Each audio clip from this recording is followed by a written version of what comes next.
Good morning, everyone. Please, let's have a seat. We are going to call this meeting to order in a...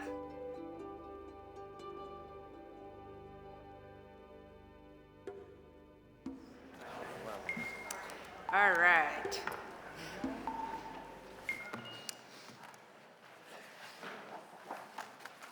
Good morning, everyone. This hearing is called to order. This is a public hearing of the City Council Committee on Public Health and Human Services. The purpose of this meeting is to hear testimony on resolution number 240115.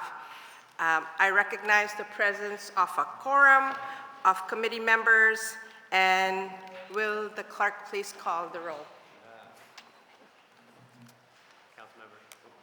Councilmember Phillips. President, good morning, colleagues, and your vote.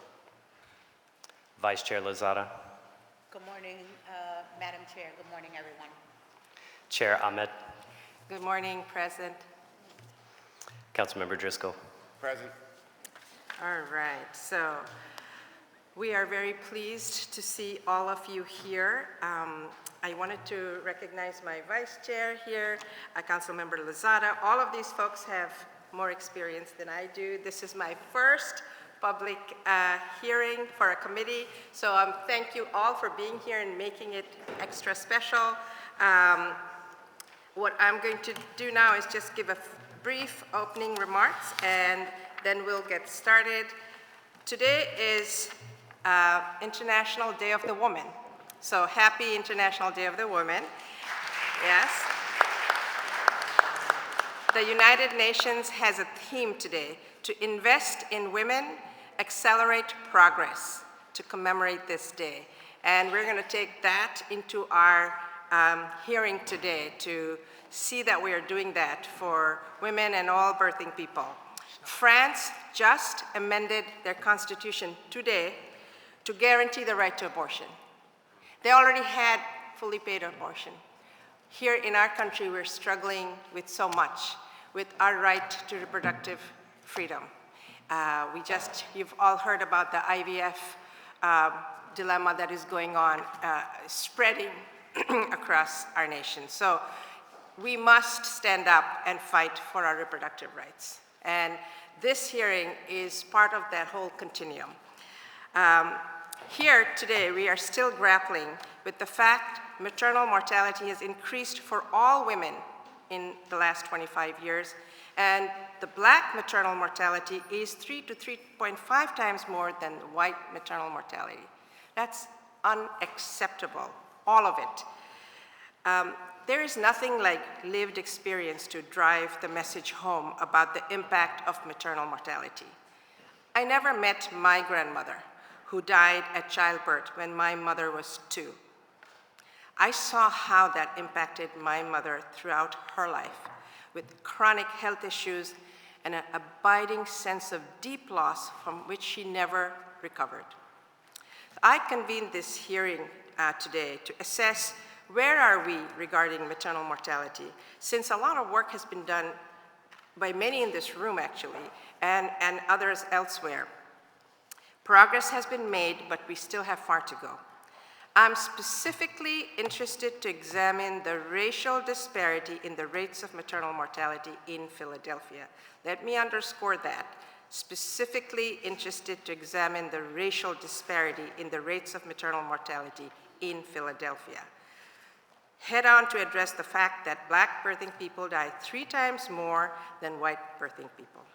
In Philadelphia, an average of 20 pregnancy-associated deaths per year occurred between 2013 and 2018. And pregnant Black people represent 43% of people who are able to carry a child. They represent 73% of maternal deaths. 43% can give birth, 73% represent maternal death. This is deeply alarming. I believe, however, there's new data coming out, which we don't have access to yet, that will show that we have made some progress. I feel encouraged, but we have work to do. Racism in healthcare has serious consequences. It is real. There's a myth, there's lots of examples which are documented, researched, that show that there is real racism in how healthcare is delivered. There is structural racism embedded in our systems across. And when it's embedded in healthcare, it has dire consequences. There's myths about Black people having thicker skin, less sensitive nerve endings, and we can go on and on about kidney function, so many other things. Today we have people, very esteemed, experienced people on our panel who are going to speak to some of these issues. And I just want to highlight one thing that's relevant for this discussion. Since 2007, obstetricians have counseled patients planning to give birth after a previous C-section with the help of a simple calculator designed to determine the likelihood of having a successful vaginal birth after cesarean, or VBAC. That VBAC calculator is just one of the several clinical algorithms that have been recently challenged over the use of race adjustment. Providers across specialty have questioned the inclusion of race and ethnicity in the variables that are programmed into that algorithm, which these are social, not biological factors, and they're decision-making tools pointing to the risk of perpetuating existing health inequities. But because obstetricians have this VBAC calculator online, it could prove much easier than with other corrected tools to get updated calculator, and maybe some of our panelists will speak to that. And race correction needs to be abandoned systematically as a tool in response to these equity concerns. So I'm just going to stop here and just give any of my colleagues here if they want to make any comments before we proceed with our testimony. You're good? Yes. Thank you, Madam Chair. I just want to commend you on raising this issue. Many years ago, we had a health commissioner come and testify about the statistics you just mentioned. And they tried to figure out if it was the water, if it was racial demographics. And the only thing they came up with for particular areas that are impacted with poverty and stress was stress kills. And they were talking about showing a comparison between war-torn areas of the world and what mothers went through in some of our neighborhoods. And I equated it to, on Monday you found out there was an eviction notice. On Tuesday, you had food insecurities. On Wednesday, there was a internal strife in the household that caused arguments that all led up to these statistical impacts. So I'm looking forward to the testimony, not only to figure out what's going wrong, but what we can do, Madam Chair, to make it right. So thank you for these hearings. Thank you, Councilmember Curtis Jones. That was so apropos to what we're going to be discussing today. So what we'll do next is, will the clerk please call the names of the first panel and read the title of the resolution. Resolution number 240115, authorizing the Committee on Public Health and Human Services to hold hearings examining proposed solutions to racial disparities in the maternal mortality rate in the city of Philadelphia. The first panel, Alexia Dumboya, Salima McNeil, Pastor Michelle Lamar Suggs.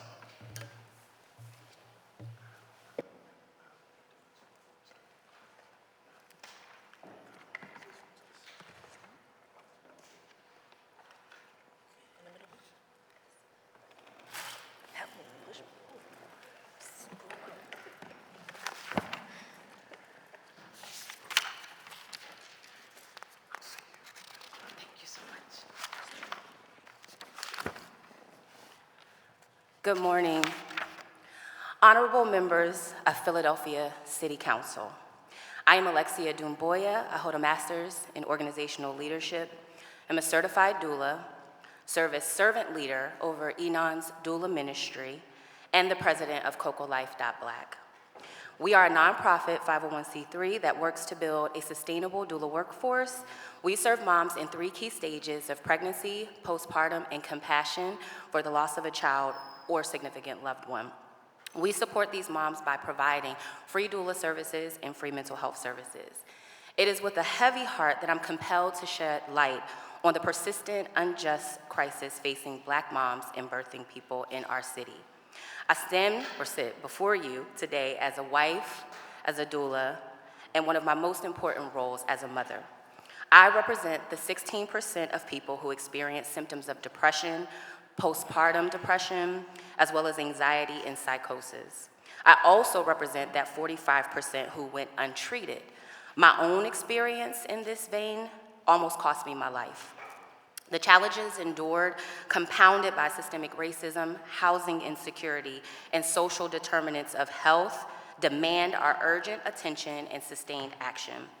Our Black moms are not being listened to. The World Health Organization shared data that 1 in 6 women reported experience 1 or more types of mistreatment, such as loss of autonomy, being shouted at, scolded, threatened, ignored, refused, or receiving no response at all to requests for help. I also represent this data. This has nothing to do with a medical diagnosis or family history, but just basic human kindness. It is imperative that we confront these injustices head on and craft legislation that not only acknowledges the gravity of this situation, but also provides tangible solutions to reduce or eliminate maternal deaths, especially among Black and brown birthing people. Structural inequities pervade every aspect of maternal health care in Philadelphia, perpetuating a cycle of mistreatment, neglect, and disregard. Black mothers and birthing people are disproportionately subjected to substandard care, dismissive attitudes, and systemic biases. Their voices are silenced, concerns dismissed, and their lives endangered by a system that fails to recognize their inherent worth and dignity. At times, the only time they are heard is in the name of family surveillance. This crisis is not merely a matter of statistics, it is a profound human tragedy that demands our collective empathy, compassion, and resolve. At CocoLife.Black, we are dedicated to providing these mamas, regardless of their zip code or financial position, access to doulas who can assist them during childbirth and offer a glimmer of hope amidst the darkness. Doulas like Nafisa Rab, with over 19 years of experience serving moms, play a crucial role in advocating for maternal health, providing emotional support and ensuring that mothers and birthing persons receive the care and attention they deserve. Because of amazing doulas like my own mentor, Ebony DeBress, a full-spectrum doula for over 10 years, others are yielding to the call to become a doula and support the doula workforce, like our city's own Reverend Dr. Lorena Marshall Blake, who understood the importance of service and the importance of supporting moms through this maternal health journey. However, the mere provision of doula services is not enough. We must also develop strategies that address ownership and accountability of hospitals and healthcare providers for their actions or lack thereof. Building metrics and setting expectations, implementing robust accountability measures are paramount to ensuring that every mother and birthing person receives quality care. We can't afford to turn a blind eye to these injustices. We must confront them head on with meaningful change. In Philadelphia, Black women and birthing people make up 39% of the population and 43% of the births, but 73% of the pregnancy-related deaths. As a member of City Council and ourselves, you have a moral and ethical obligation to stand in solidarity with our most vulnerable communities and champion the cause of maternal health equity.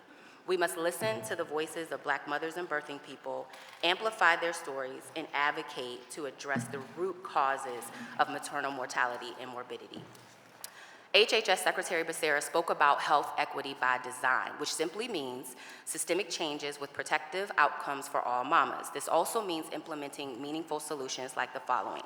One of the first being understanding that health equity also includes the balance of resource distribution, like funding for programs offered by community-based organizations. implementation of publicly visible, actionable information and qualitative metrics that help evaluate the healthcare system's patient, partner, and doula engagement.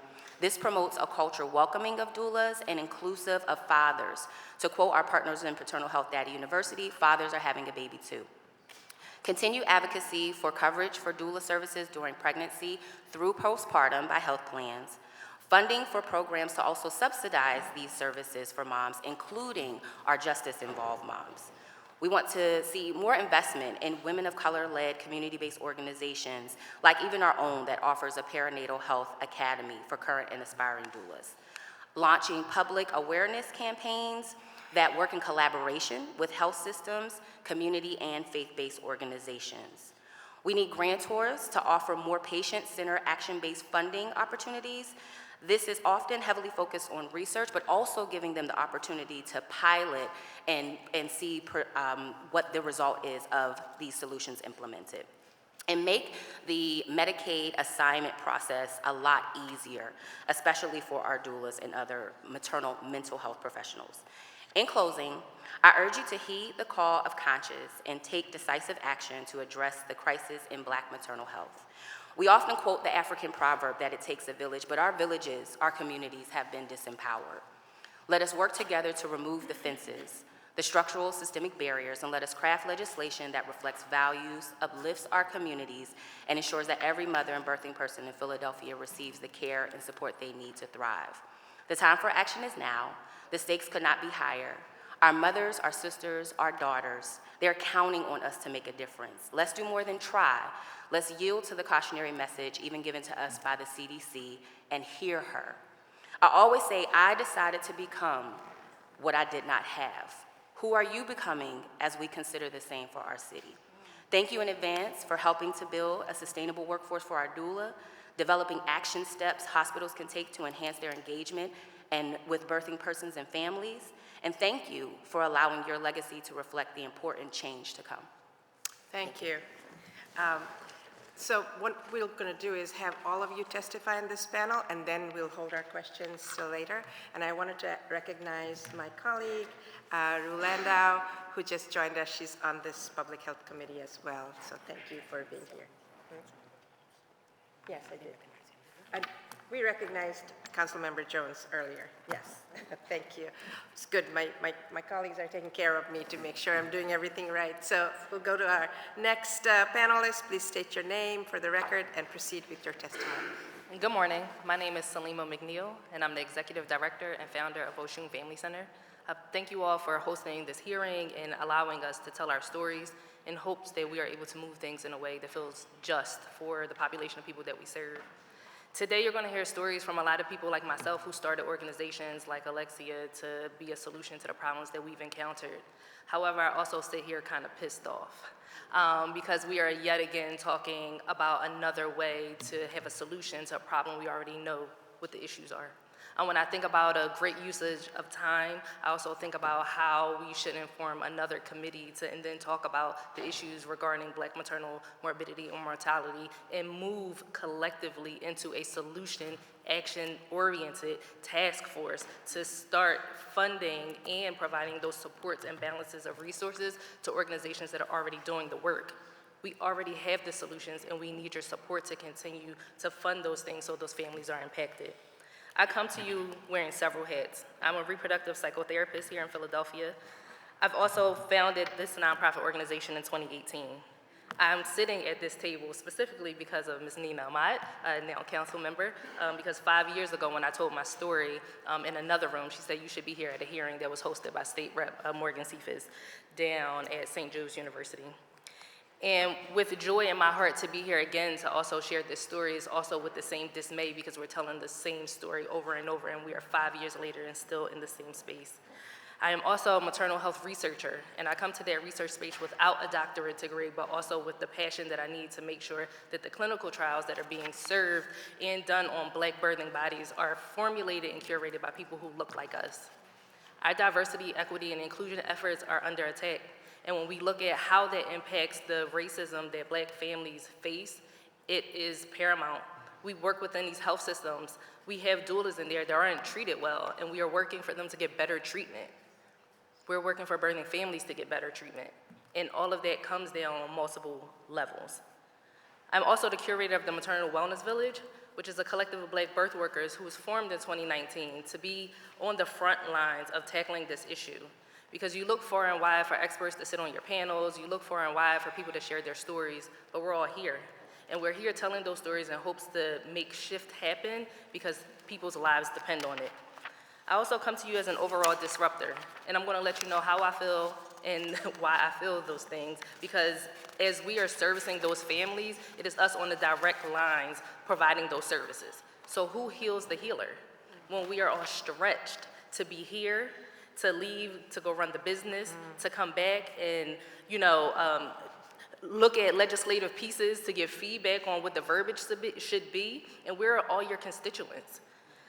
So when we come to this place, it is with multiple hats, multiple feelings, and already some solutions. At Oshun Family Center, we provide Black people with Black birth workers and therapists. Everybody who walks through our door is somebody who identifies throughout the African diaspora, whether it be a client and or somebody that I employ. We work diligently within hospital systems to help them understand the impact of Black maternal morbidity and mortality on the Black birthing families, specifically in the centralized area of North Philadelphia currently. We are also there to provide the emotional social support with our doulas and lactation consultants that work within our Change Your Heart program in collaboration with Temple University.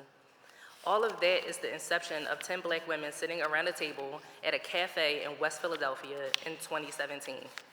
For 2018 to be the year that we launched, and 2019 to be visible. And we are still in the fight.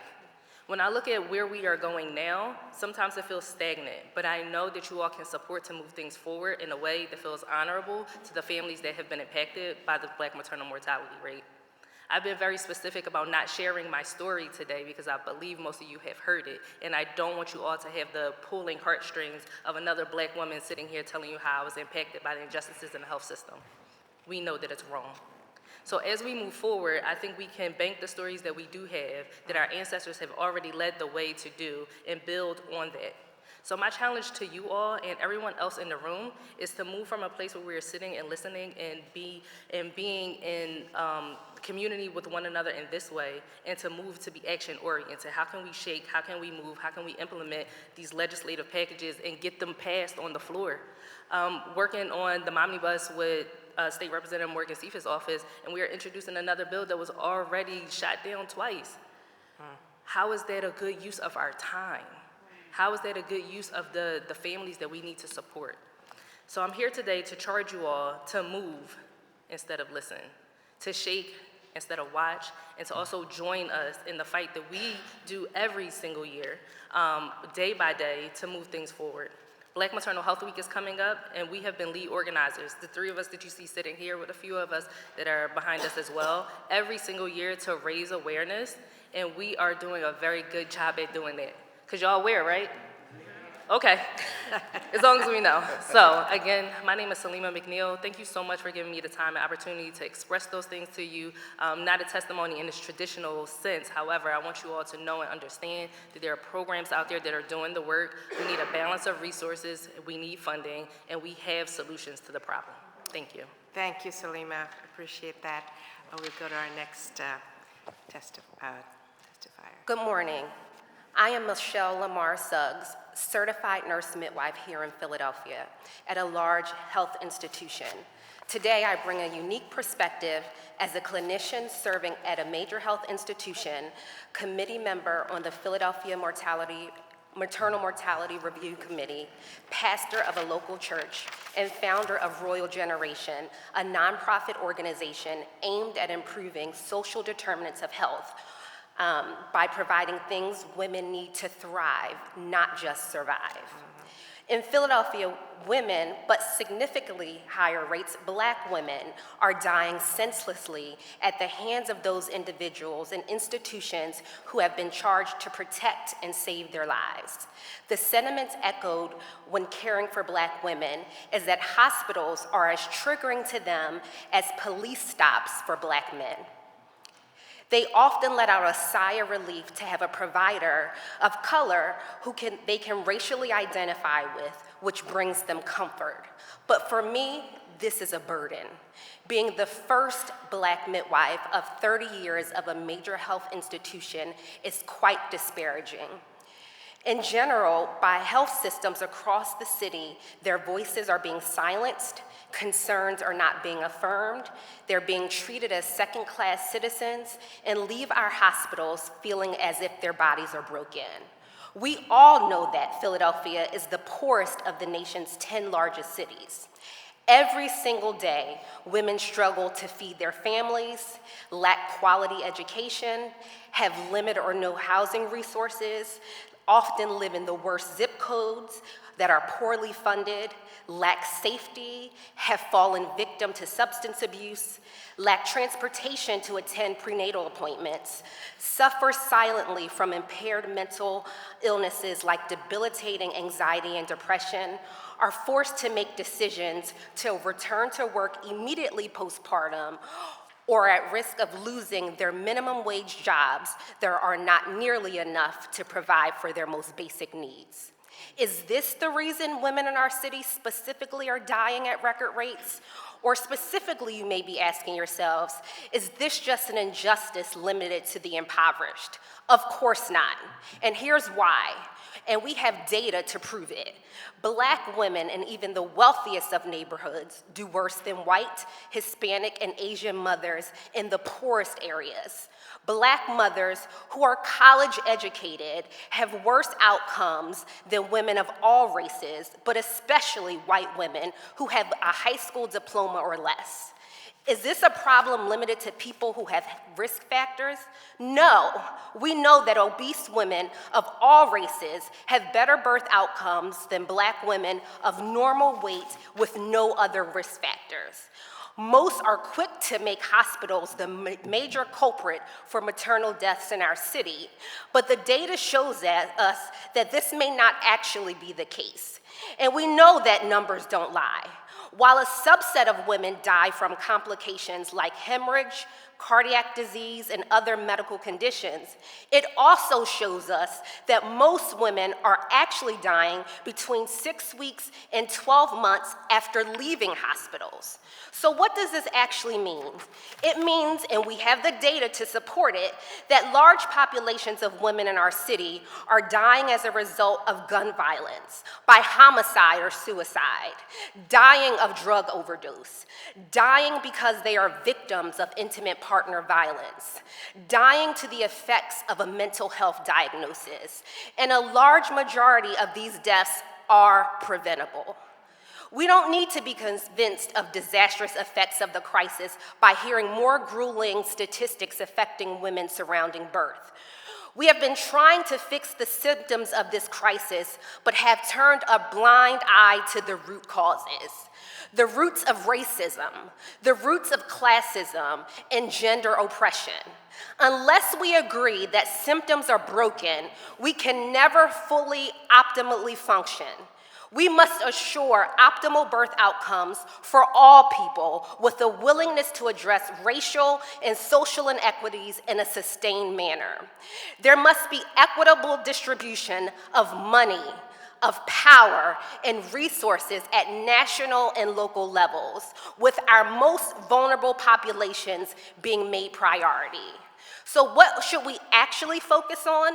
Addressing the root causes of inequities in healthcare systems by expanding education, trainings that are addressing head-on implicit and explicit bias without compromise, providing simulation drills surrounding racism, dismantling structural racism and classism in government, to begin to delegate funding and resources directed at recruiting and hiring clinicians, specifically midwives, nurse practitioners, physicians, mental health therapists, and nurses that racially and ethnically represent the demographics in which our hospitals are located and the populations we serve. Racial congruency amongst providers makes a difference. But there cannot be successful maternal health without successful paternal health. We have to create environments where Black men are not criminalized. Paternal health initiatives geared at including and building fathers as a vulnerable member of the maternal support team were applicable through the entire perinatal and postpartum periods. Every day when I walk in my office, I see the look of surprise on the face of Black fathers when I address them, when I say hello, when I ask their opinions, when I include them in the discussion, and often they say, "Michelle, you're the first to ever acknowledge me." This is an absolute disgrace. Providing supportive programs and resources for victims of intimate partner violence, establishing more safe havens and transitional housing for women in this vulnerable group.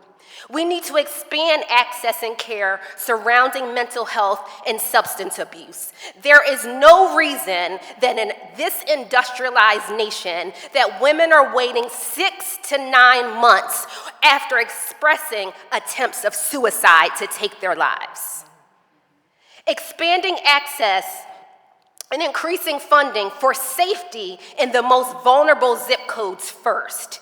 In many areas of our city, women are being killed senselessly, but the surveillance cameras have not been operable for at least a year or more. Removing barriers for women accessing care, such as providing transportation and working to fund and establish mobile prenatal care connected to local delivering hospitals. Ensuring that insurance carriers reimburse for doula support during pregnancy and postpartum, as well as expanded funding for home visiting organizations. Campaigns aimed at destigmatizing DHS and non-traditional ways of helping them find value in their services and not being seen as punitive. Passing legislation to establish paid parental leave with full benefits and at 100% for at least 6 weeks. Lastly, allocating funding and grants for grassroots community organizations like my own and many others represented here, which will enable us to expand our reach and services as we continue to fight tirelessly to support women as trusted community partners. In closing, while we all may disagree on why and how we have arrived at this point, we can all agree that women are senselessly dying, and everyone in this room has a moral obligation to change this. The key to this change, this vital change, is one word: accountability.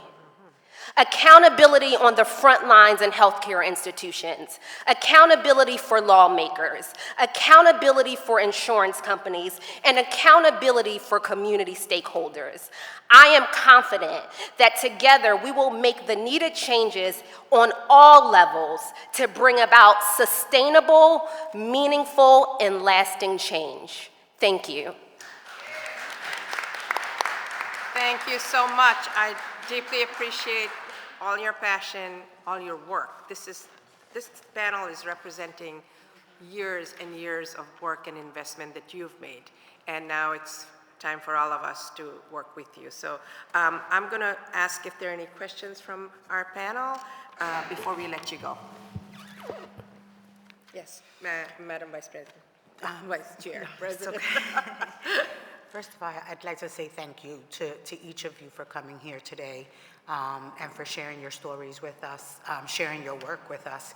I can say that I share your frustration because oftentimes as government, we are experts at sharing the issues that our constituents share with us.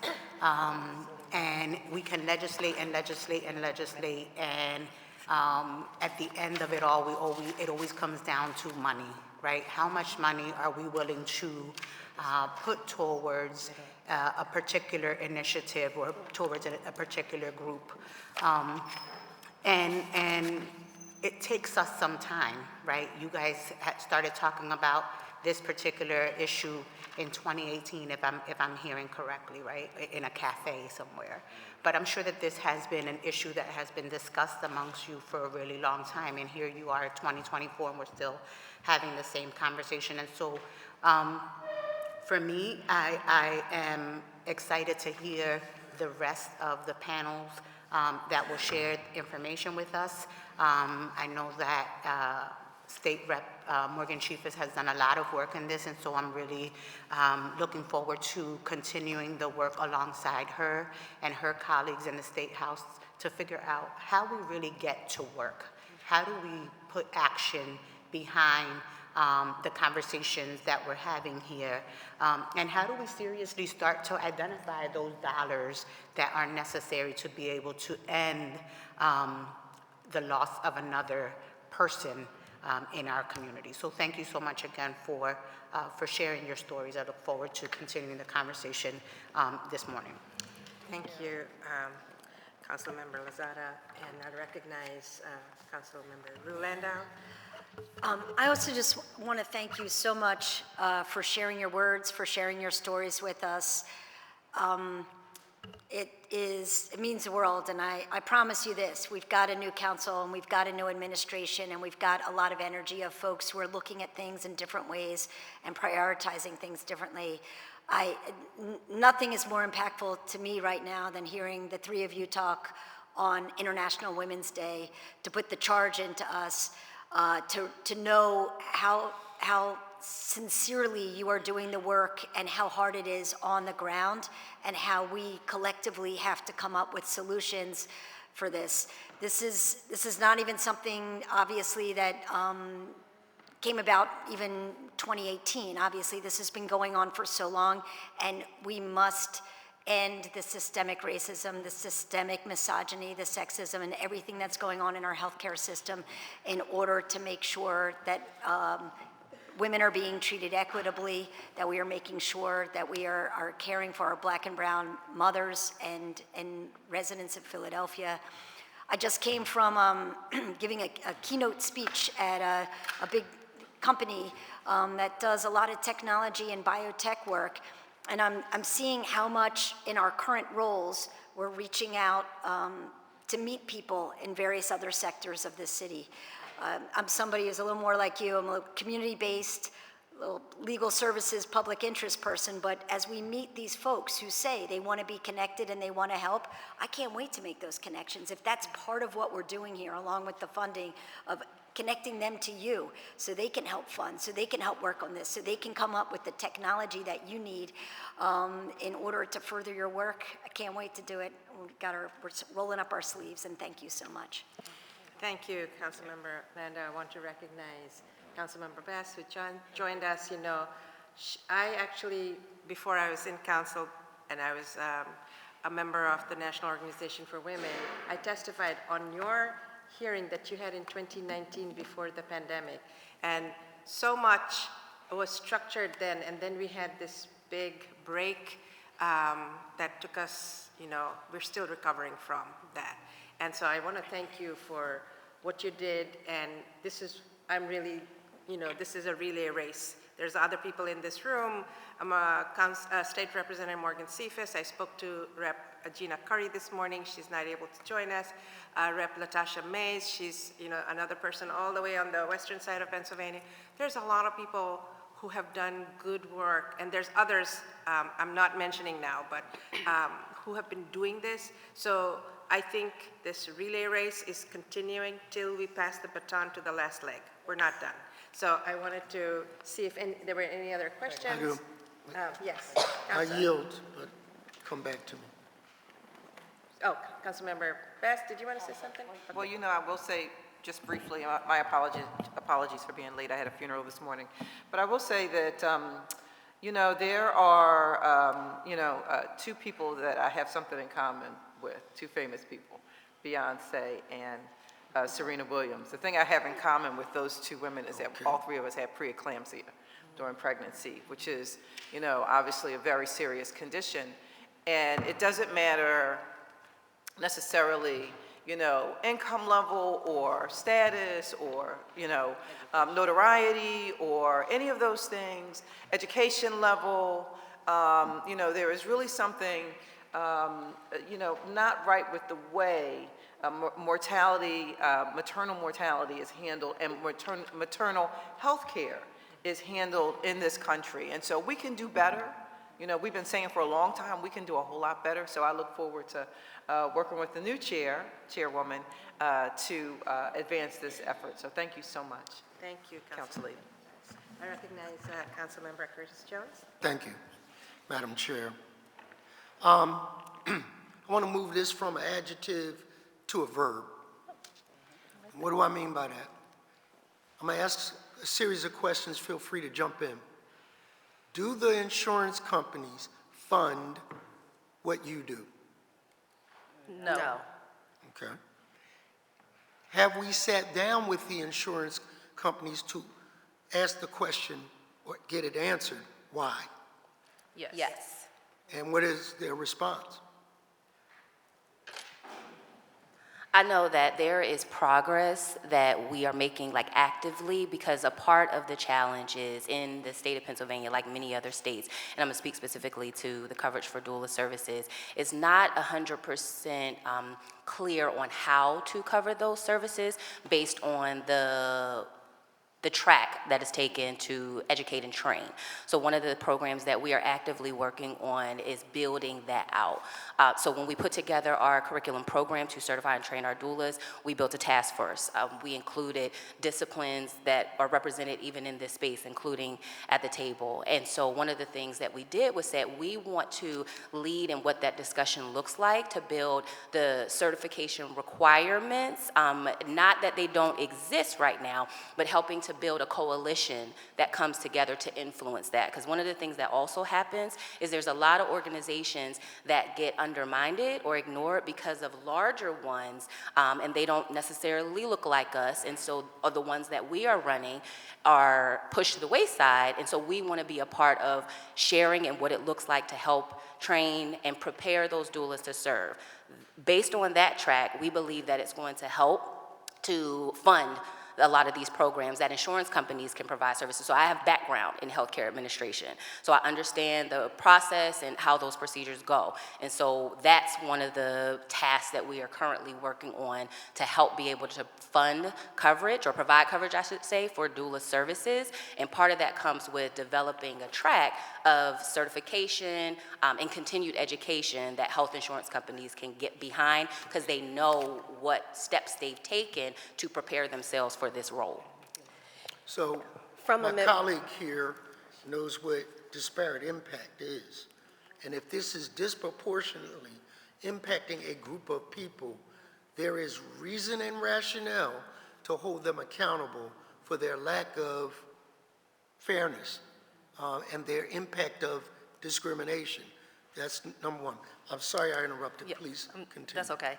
When it comes to the mental health portion of it, that is something that is covered by insurance. However, you don't get to pick your therapist. You don't get to find somebody that's racially and culturally concordant. You don't get to find somebody that has the specialty that everybody in my organization has.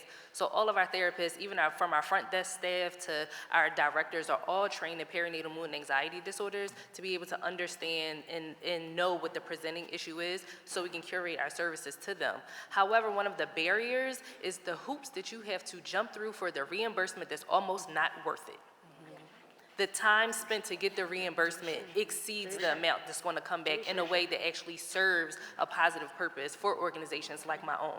So we are embarking on our capital fundraising journey to establish a brick and mortar location in Cindy Bass's district in order to have the Medicaid credentialing so we can service that population. But those things have to come in succession. You need a brick and mortar location and an address in order to be credentialed on CBH, in order to tackle the Medicaid population. And then when you are credentialed to bill for those services, what our standard for services are, they come in significantly lower. My second question Can I answer about Oh, midwifery? go ahead, I'm sorry. So in terms of midwifery coverage, we have found that most insurances will cover midwives inside of the hospital. But unfortunately, this limits patients' rights to choose where they decide to give birth. So in many aspects, home birth is not covered, and sometimes even birth centers. So people who choose to give birth at home are forced to spend sometimes to $10,000 of money that they don't have and going to reckless extremes to acquire that to be able to have freedom of choice. And so even in our health systems, there's a hierarchy of who's better. And sometimes midwifery is often looked at as a threat to larger healthcare institutions because we have the data to show that midwives involved in care give better outcomes maternally and neonatally. And this is not just something that we're becoming new to. This is in every other industrialized country in the world. So it becomes a fight against reimbursement, which ultimately only affects the patients. So, interestingly enough, Morgan Cephas just called me. Do you want me to ask the question, Rep?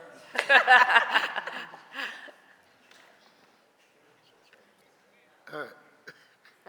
She said, carry on. Second question. The advances that came under COVID for telemedicine, in any way can that impact service delivery? Yes. Sorry. Specifically for us, it actually gave us the opportunity to expand our services beyond Philadelphia County throughout the entire state. And so one of our goals is to tap into those rural areas where there are maternal health deserts and amplify our telehealth platform in the near future so we can continue to have our services throughout the state of Pennsylvania. And if nothing more, please continue to echo the sentiments that telehealth works. And in large institutions, hospital institutions, it has become to a point where, oh, we receive less reimbursement. I don't care about reimbursement if it saves my mother from not coming to an appointment because she doesn't have childcare or she doesn't have transportation. We need to make telehealth priority where appropriate. And in some situations, it's not appropriate, but it needs to be a platform that's used to help to benefit our patients. And I can even speak from the tele-wellness component of it, even for doulas. So I'll back up a minute and say, too, from a Medicaid perspective, while Medicaid will reimburse in certain expenses, same thing, there's so many hoops and things to jump through to get it for certain doulas that they're not even choosing to sign up to receive it because they rather just support either using their sliding scale. But if we make it more accessible, it'll be beneficial. And we found ourselves, individually, we found that it works to be able to provide doula support even from that virtual component or that remote component because you can be there. I have text and email testimonials from moms who are like, you prepared me for this. I'm so excited. Thank you for being that support. It's allowed us to train over 200 people across the country in being prepared to serve as doulas. It has allowed us to create job and employment opportunities for people who are trainers. And so I think leveraging technology, that's where we can utilize it our best. But again, being able to compensate for those services well, I would add, is where we need to move more efficiently. And in healthcare, we have become very focused on having the patient come to us. Yeah. It's about time that we create a model where we go to the patient. It's not about what's convenient for us, but it's about what works and what's efficient for the patient. And with telehealth, we're able to go into their environments instead of having them just come into our office where we can't get a real perspective on what's going on outside of our offices. Yep. So my final point, Madam Chair, is during the pandemic, we learned some things. And you're right that sometimes people were reluctant to come to us. So we had to make an effort to come to them. And there was a health department mobile called Aardvark that would ride right up into public housing. Yes. Set up shop, do testing, give, kits. And I just think that that kind of model might work if we went to where the clients are to be able to make it convenient for them. A lot of people don't like traveling downtown or to a hospital, but would be willing to come out in a mobile unit way to check on things that might be not so normal with a pregnancy. Or, so I don't know if we can reach out to the health It department. sounds like Councilman Jones is going to get us a bus. Yes. Say it again? It sounds like you're going to get us a bus. Sounds like you're going to get us a mobile We're clinic. going to be a mobile clinic. Thank you so much. Oh, I'm sorry. We do I have yield, the health Madam department. Thank you. Chair. We do have the health department here, and, you know, all of this is being recorded. We're going to look at it all very carefully. So before, I just want to yield to my colleague here, Councilmember Driscoll. Go ahead. Oh, thank you, Madam Chair. And thank you, each of the panelists. This is very, very, very informative, and, you know, we can feel your passion. I did want to recognize State Representative Derecha Parker.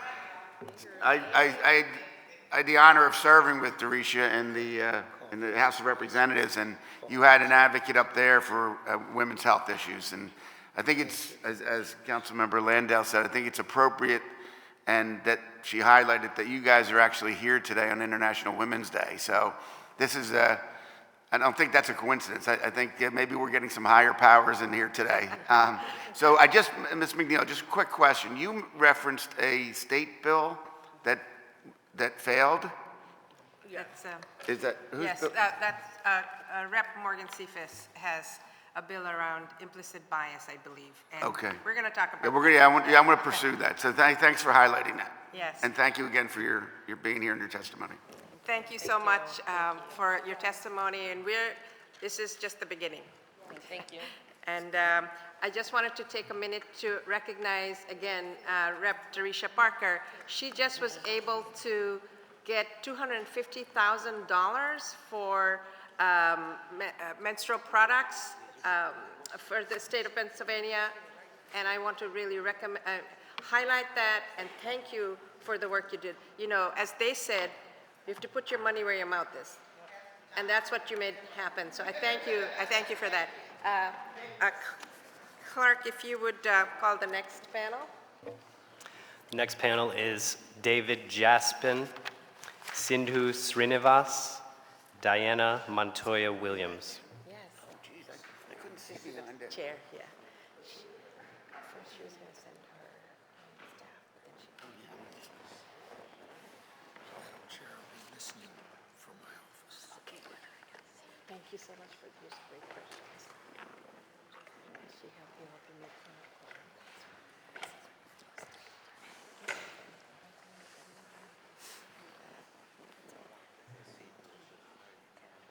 Okay, so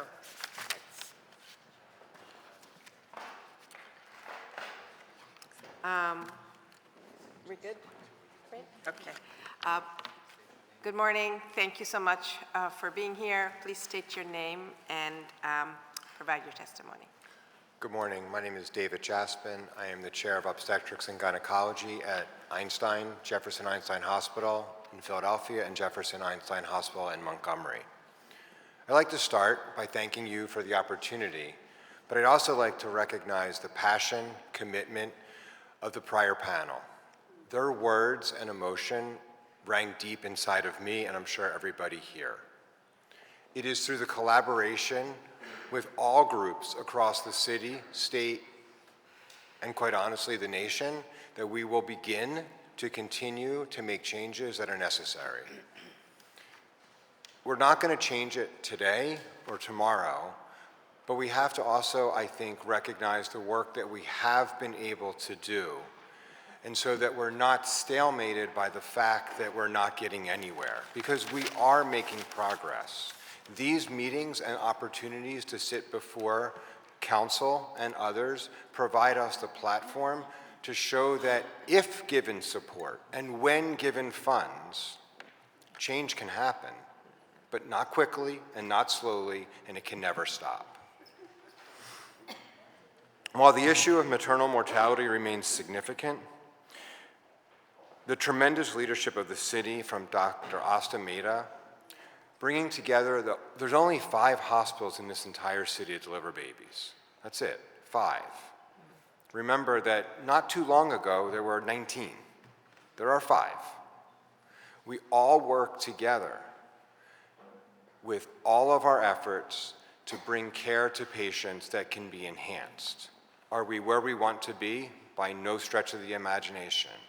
But we have the opportunity to move it forward.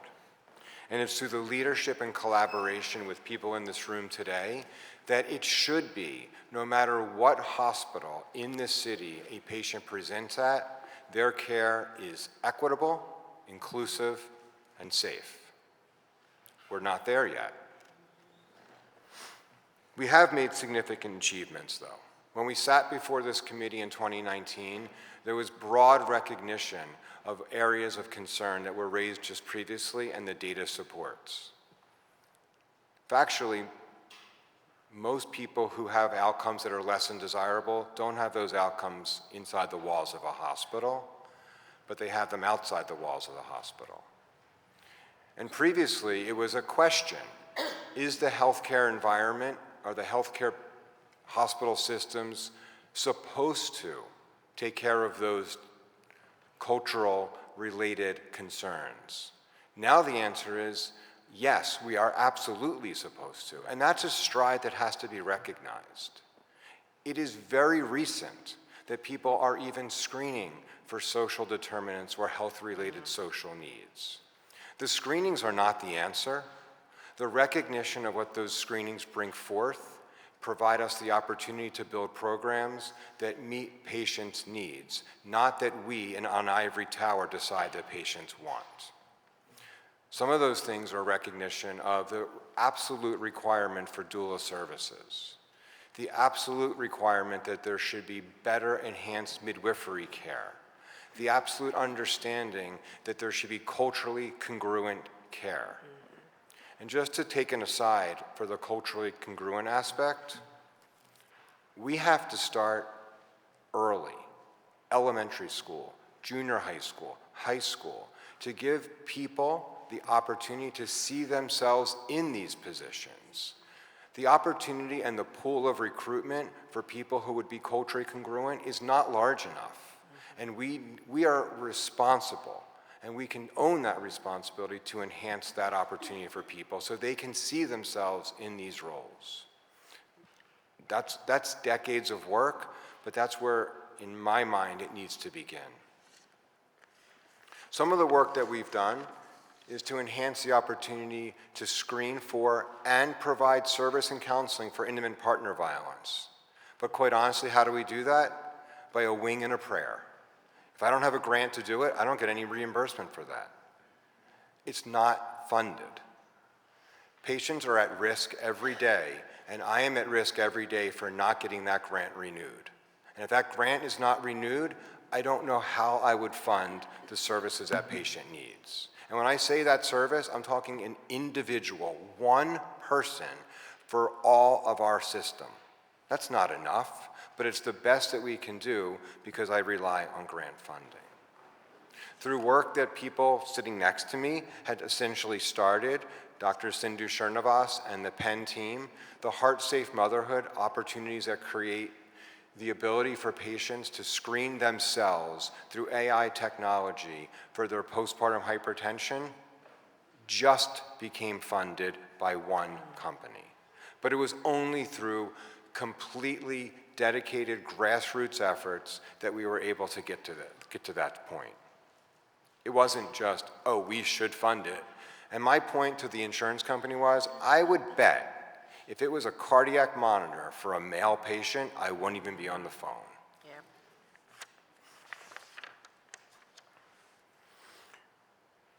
I'm sure my colleagues in the room will speak to more, but I do want to recognize that centering pregnancy is important. Centering pregnancy is group prenatal care, but it's so much more than that.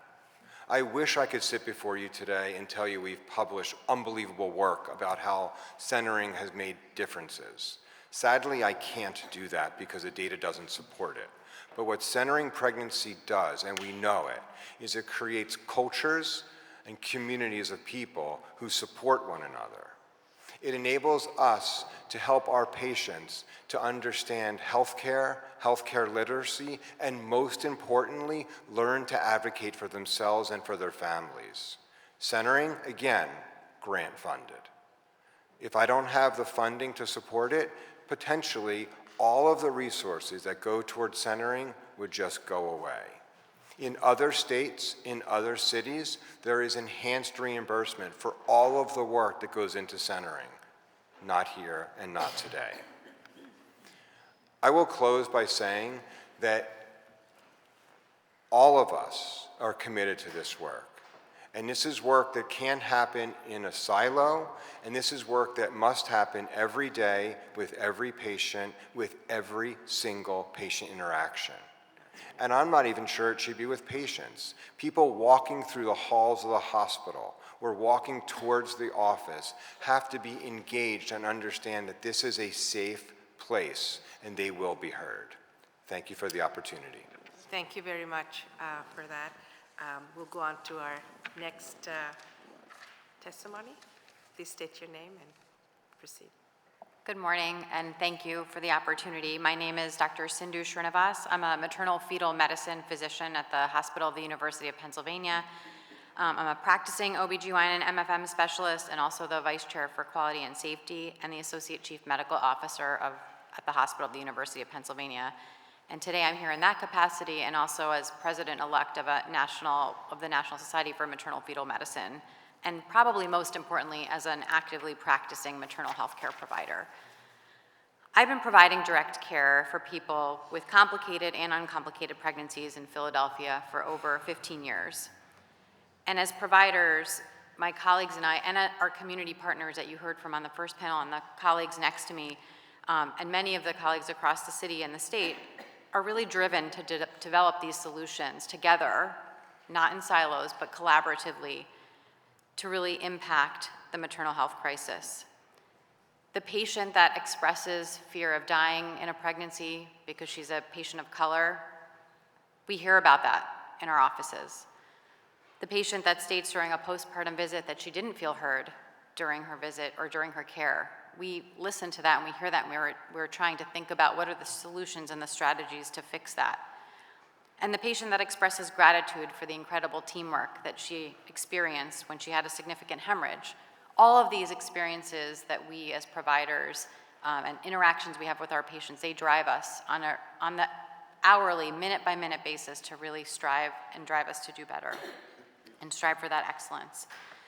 In the Department of OBGYN at Penn, I'm proud to say that we are really taking a broad and comprehensive approach to reducing disparities in maternal morbidity and mortality. We're focused on several strategies. In this hearing, you sort of focused on wanting to hear solutions. And so I'm going to share some strategies that involve the areas of leadership, education addressing bias and racism, research and quality improvement that prioritizes equity, and also technology and innovation in clinical care, which you heard a little bit about. From a leadership perspective, and I can't underscore the importance of this as sort of a statement from a system or an institution or from council to say that, Penn Medicine created a system-wide goal across its 5 birthing hospitals to reduce severe maternal morbidity and mortality in Black women. And this goal was articulated by the CEO of the system and was tied to financial incentives for all of the highest leaders across all of these hospitals. In our first year of work collaborating with teams from all of our birthing hospitals, 2 of which are in the city of Philadelphia and do over 9,000 deliveries, we saw an almost 30% reduction in severe maternal morbidity in Black women across our system. And we continue to do this work across the system using a data-driven approach to reducing disparities in maternal morbidity and mortality. And I want to just underscore the importance of this hearing and the statement and the leadership to a leadership statement that really drives change across the system. From an educational perspective, as a department, you heard we've talked this morning about structural racism and the importance of all of the systems that are in place that perpetuate racism. From a provider and a hospital and a staff perspective, what can we do to sort of start to really think about that?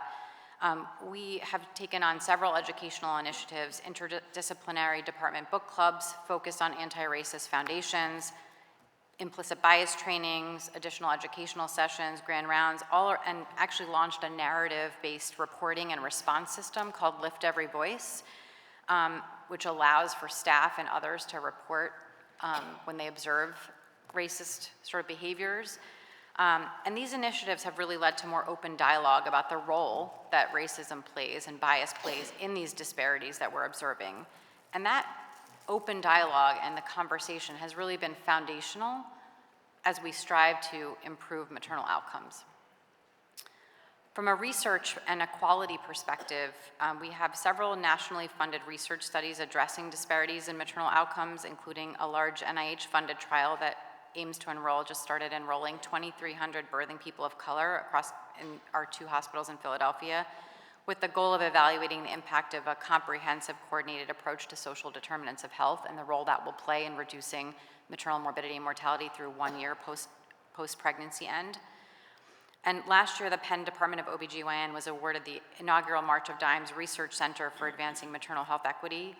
And the goals of this center are to implement data-driven and actionable solutions. And one of the research projects of that center that I'm co-leading with Alexia, who you heard from this morning, is a really truly community-partnered project on integrating doulas. And functionally, how do we do that? How do we integrate and implement doula care across the continuum of maternal health with communities and healthcare institutions partnering? In our quality improvement work, we really do everything through an equity lens and have been really focused on reporting our data stratified by race so we have a clear, consistent approach to how we're reducing disparities. You brought up Madam Chair, you brought up the VBAC calculator, the vaginal birth after cesarean calculator, and how there is racism embedded into decision-making tools that we use in medicine. And one example that we're proud of is something that is very related to that topic, which is when we evaluated how embedding race into anemia treatment protocols in pregnancy influenced our care of patients of different races, we found that we were undertreating women of color because of differential thresholds for anemia treatment.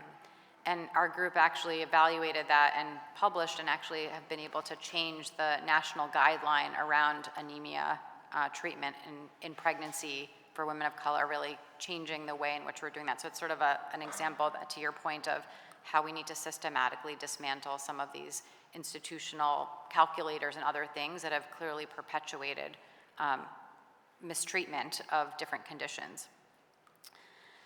You heard a little bit about telehealth and innovations, about heart-safe motherhood, which I'll talk a little bit about, but innovations in clinical care and leveraging technology, I really cannot underscore the importance of innovation in developing truly patient-centered, patient-partnered approaches in our quest to ensure healthy moms, parents, and babies. The heart-safe motherhood example that Dr. Jaspin just mentioned is an example of a program where we've, before discharge, enroll patients in this bidirectional text-based platform that allows us to monitor blood pressures of patients that had preeclampsia at their delivery. And it allows us to really partner with them for them to do self-monitoring, but for us to be in constant communication so that we're able to actually impact and manage blood pressures while they're at home. So not bringing them to us, but actually bringing the care to them in a very patient-centered way. We've published several articles on this program. We've shown that it eliminates disparities, that it reduces adverse maternal outcomes like stroke and seizure for up to 6 months postpartum. And through a grant that the city received, we were able to help other hospitals across Philadelphia implement this program. But as Dr. Jaspin mentioned, through a grant, right? We've multiple publications on this program, and we've had multiple conversations with the insurers across the state, but yet we cannot get a program like this to be funded in a consistent way, despite a number of pieces of evidence that demonstrates its impact on outcomes, its impact on disparities, and the fact that it actually saves money. And so, again, another example of just the need for funding that prioritizes maternal health and reducing disparities.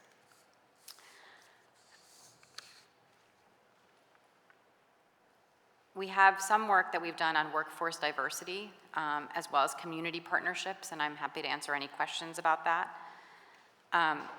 And finally, Penn Medicine is very committed to maternal health and reduction in disparities in Philadelphia and beyond, and evidence through our department's strategic plan that incorporates this commitment, and many of the members of our department really partnering with a lot of the community organizations you've heard from this morning, as well as with the city, to work on multitude of initiatives. And I do want to reflect on what Dr. Jaspin said. As a member of the Philadelphia Maternal Mortality Review Committee for over a decade, we have evolved and we have made progress, and that's inspiring, but it's also very humbling and disappointing that we haven't made more progress.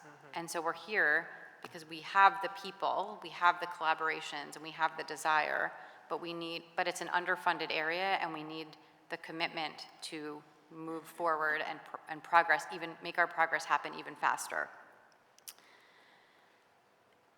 One other thing that I'll mention is, as Representative Cephas is here, is an exciting initiative that speaks to funding community organizations and other organizations in the areas of maternal health and innovation. Representative Cephas was instrumental in helping obtain $5 million of funding across the Commonwealth for maternal health innovation.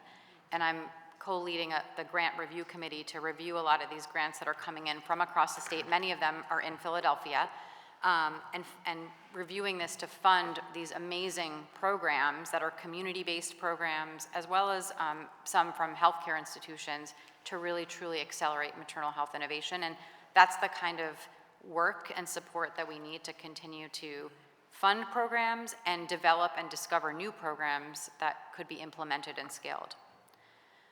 In closing, the mission to ensure optimal and equitable birth outcomes for all is one that we are all clearly very passionate about.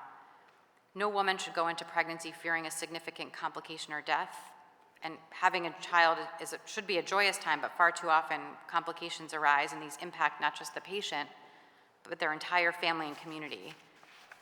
We need to continue to do more, and I want to thank the City Council for holding this hearing and for providing me this opportunity to speak. And my colleagues and I look forward to continuing to be active leaders and partners by developing and implementing solutions with all of our partners in this room to mitigate the crisis in Philadelphia and beyond.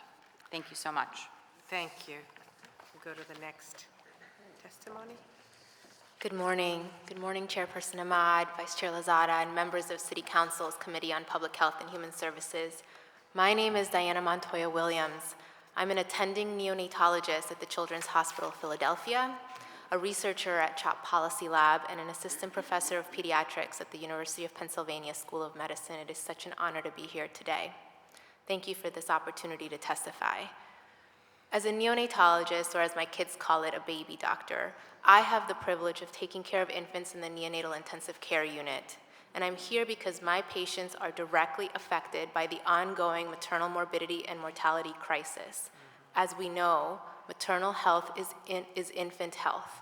And what we do today, and in the days, weeks, months, and years to come, has the encouraging and exciting opportunity to also impact the infant mortality crisis that is also ongoing here locally in Philadelphia and in our country.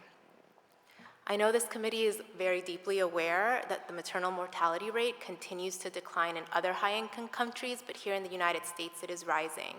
And we have heard, and you guys have uplifted for us, the racial disparities that exist within those statistics. So today, like my colleagues, I want to talk about solutions. And as a researcher, I am particularly interested not only in the drivers of racial and ethnic disparities in birth outcomes, such as preterm birth, low birth weight, and infant mortality, but also what we can do about those disparities. And so it's grounded in that work and the available data that I want to talk about one particular approach, integrating community-based support persons into our healthcare system as one possible path forward in this crisis. When I say community-based support persons, I mean people like doulas, which we have heard from today, but also peer support persons who have experienced pregnancy already and have other types of lived experience, community health workers, bilingual care navigators, and other such people from within our community who have received training and or have lived experience and unique skill sets to help our mothers navigate both pregnancy and the postpartum period. The data that we have shows us that incorporating community-based support persons as part of a care team can accomplish 3 goals. First, it can help us address racial disparities in maternal and infant health. Second, it can help our perinatal workforce become more culturally responsive and diverse, and in that way really help mitigate the bias in our healthcare system. And three, there is emerging data that it can be a cost-effective care model that uplifts the perinatal professionals doing the hard work in our own city, who we've heard from today and will continue to hear from. Research has shown that community-based support persons are associated with improved attendance at prenatal care visits, decreased C-sections, and decreased odds of preterm birth. Doulas in particular have also been associated with significant improvements in rates of maternal anxiety and depression.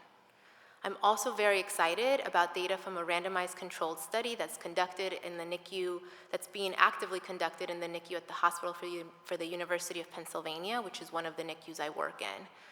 This is a study that is led by a colleague, Dr. Heather Burris, and it's showing that NICU mothers who have a doula assigned to them at the time of their preterm baby's birth are getting to their postpartum visits 20 days sooner than those who do not have an assigned NICU doula.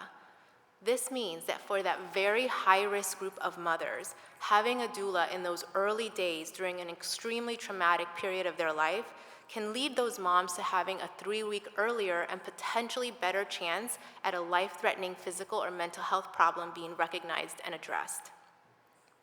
There is also evidence from around the country that peer counselors and doulas are associated with improved breastfeeding rates and human milk provision, which we know is a win for both mothers and babies. And in some of my own research with Latina mothers here in Philadelphia, the majority of whom do not speak English, in one of the studies, they shared with me that they went to prenatal care visits earlier and experienced less discrimination when they were accompanied to those appointments by someone that they trusted and who was bilingual. This example shows us how bringing community-based support persons into our healthcare teams can also help us mitigate the impact of racism and bias on our healthcare delivery. Ensuring those of us who already are and have an established role in perinatal healthcare receive implicit and explicit bias training is critical, absolutely, but it only gets us so far. To truly move the needle for birthing people and their children, we will need to bring new voices in a true, compensated, equitable, and recognized way to the perinatal care table. Voices that will help us connect to our patients and ensure that they feel heard and respected. I'm very excited about the state Medicaid efforts to make doulas and community health workers a billable workforce, but it will be critical that this advances in a way that fairly reimburses them for the work that they are doing, and we should be seeking similar policies for roles such as bilingual community navigators and peer lactation counselors. Beyond my research, what I have learned from working with Black maternal health practitioners, some of whom are in this room today, and NICU family advocacy organizations, is that we can have all the best technology in the world in our best hospitals, but we will never close the racial gap when it comes to maternal and infant health outcomes if we continue to operate in silos in our healthcare systems. Support for community-engaged maternal care models needs to be formally woven into the fabric of our healthcare system in and outside of research in a sustainable and equitable way, including policies and benchmarks to ensure we're doing it right. To end, I just want to talk to you as a mother. I have 2 little boys myself, and every night that I can, I sing to them and I tell them they are my heart and my world. And when I read statistics like these, even as a researcher, all I can do is picture my boys growing up without me, and I know we must do better. If we want to do what's best for all the children in Philadelphia, then we need to protect and nurture the people who give birth to them.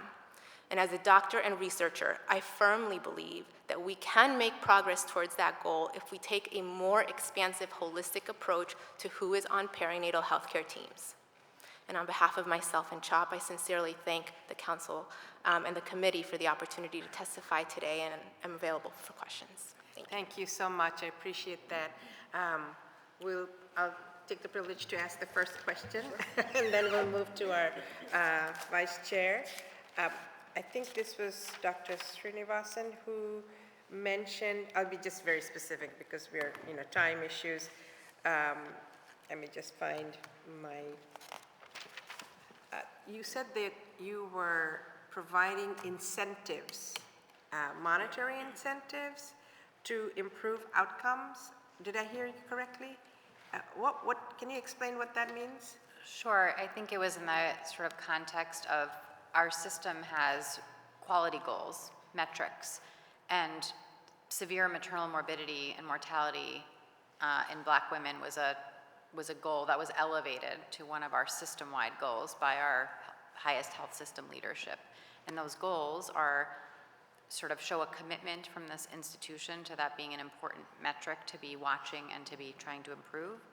And it ties incentives of some of the highest leaders across the system and at each individual birthing hospital to that metric, which then leads to the investment in different initiatives to improve that metric. And so in elevating it to that level and tying those incentives to it, we were given the opportunity to create a true infrastructure across our system to work together to actually accomplish thinking about strategies and solutions together as a system. And we do over 20,000 births across our system, and I said about 9,000 or a little bit more than that are in Philadelphia. 2 of the hospitals in our system are in Philadelphia. And so it was really through this, a hospital-based incentive program where maternal health, which was the first time that maternal health and that Black maternal health was really was a goal that was elevated to that level. So the incentive was given to the department that improved their outcome, and was there any measures such as implicit bias training that was part of this process to improve the outcomes? So the incentives were to individual health system leaders. So the incentive wasn't to the department. The department was doing the work, but the support came from the leadership, and the leadership, so the CEOs of each of the hospitals and other leaders in the hospital were incentivized to sort of help support this work and elevate its importance. So we were very excited as a department that this metric was elevated to that level. How we accomplished the work, implicit bias trainings were actually a part of some of the work that we did, but we did several different things, some of which were related to postpartum hemorrhage as a system, and some of which was related to trying to implement different aspects of a disparities reduction bundle, one of which includes implicit bias training, which was implemented across the system. Thank you. Yield to my council Thank you member. for your testimony today. All of you mentioned in your testimony the importance of not working in silos. And so can you all speak to me a little bit about the work that each of you has done to try to avoid that, right? Is there grassroots work that is actually happening on behalf of each of your, in your spaces? Are you all on the ground, right? Because it's really easy for us oftentimes to participate in a health event in the community or do lit drops in different places. But we will see different outcomes if we're really connecting with people at their doors, at their community-based organizations, partnering with those who do family planning, right? Is any of that type work happening? And if so, can you speak to us a little bit about that? Sure. I can talk a little bit about some of the work that I'm doing within the CHOP and the HUP NICU, the Hospital for University of Pennsylvania NICU. So we identified, as we all have, the role of implicit and explicit bias on the healthcare that we provide within our NICUs. And part of what we're doing to try to address that is we created an interdisciplinary, family-centered, and community-engaged coalition that has been supported by a CHOP Policy Lab Community Research Partnership Grant to really think about how we implement strategies in our own NICUs to mitigate implicit and explicit bias and how we measure the impact of those solutions on patient experiences. And so what I want to highlight there is that we have these opportunities within Policy Lab now to have funding solely for the creation of partnerships within researchers like myself, research coalitions within our institution, and community-based organization, local nonprofit advocacy organizations. And the funding and the money is meant for the creation and sustainability of those partnerships so that the work that we're doing within our healthcare system is informed by former NICU family partners and local nonprofit organizations. So that's an example of how with with funding and the recognition of how this work can be moved forward with funding, those partnerships can be created and sustained so that the work doesn't just happen within the NICU without the voices that we need to make that work actually actionable inside the NICU. But can you tell us who are those partners, right? In the community, it's important to partner with some nonprofits. Nonprofits are on the ground, they touch people every Yes. day. Who are they, and are they culturally competent Absolutely. partners that you all are touching? Just give us some examples of that. Sure. For example, my partner in this work is an organization called Once Upon a Preemie, which is an organization that aims to tackle maternal and infant racial disparities, specifically as they arise and impact families within the NICU. It was formed by an incredible leader in maternal health care who was a former NICU mother herself. And she's a Black woman here in Philadelphia, and she is my partner in this work and our funded co-lead in this particular example that I'm talking about.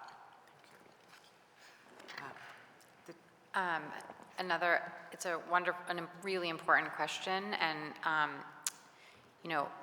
we've really tried to embed community partnerships into all of the work that we're doing in a more deliberate and intentional way, which historically hasn't been the case.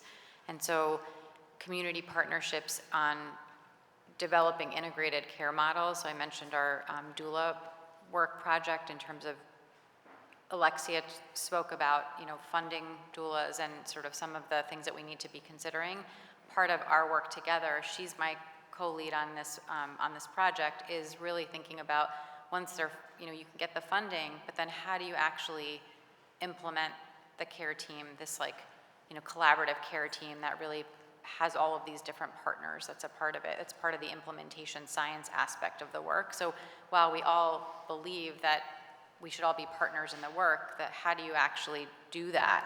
And how do you do that in a way that's respectful, collaborative, and has an impact on the patients together that we're trying to have? And so she has been a tremendous partner in her organization. We work a lot with Maternity Care Coalition as well, which is an amazing and sort of an institution, an amazing institution or community organization in Philadelphia that has a number of programs. And so really weaving in how we work together and creating sustainable models for that being just the way work is done, not that we sort of partner with them if we think about it. And I think at our institution, we're really making that part of the fabric of how we're accomplishing the important work that we're all trying to do together, is to try to break down those silos and really do the work together.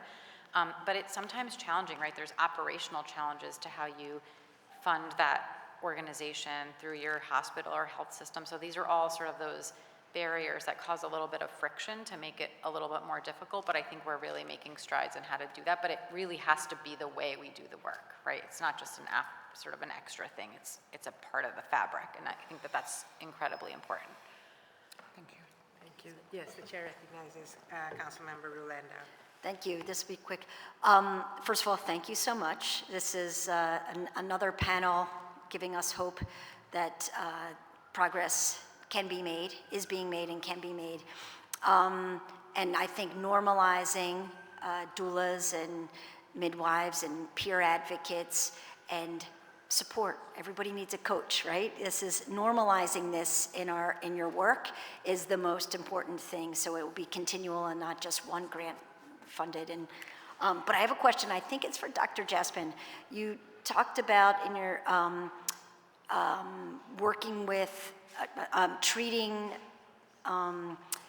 patients with substance use disorder. As you know, we have a large population of people with substance abuse disorder here in Philadelphia. Can you tell us more about that program and what your successes look like? Thank you.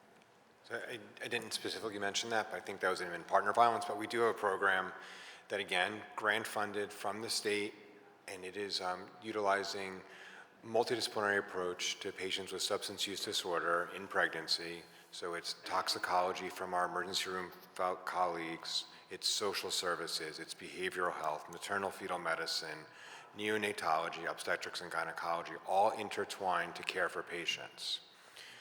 The most difficult part of this patient population is actually the disease itself. Because the disease itself causes those patients not to be able to be compliant. It's not that they don't want to be compliant, the disease interferes. And so their falling in and out of care on a regular basis makes it really difficult because we only have as much as 40 weeks to manage and care for them until they have to be passed off to our NICU colleagues, and that baby potentially could spend an extended time in the NICU if we're unable to manage during the pregnancy, or even sometimes when we are. But again, that's a grant-funded project. There is reimbursement for the obstetrical care, for the counseling, but for all of the infrastructure that's required, that's all on a grant, or we just take it on as ourselves.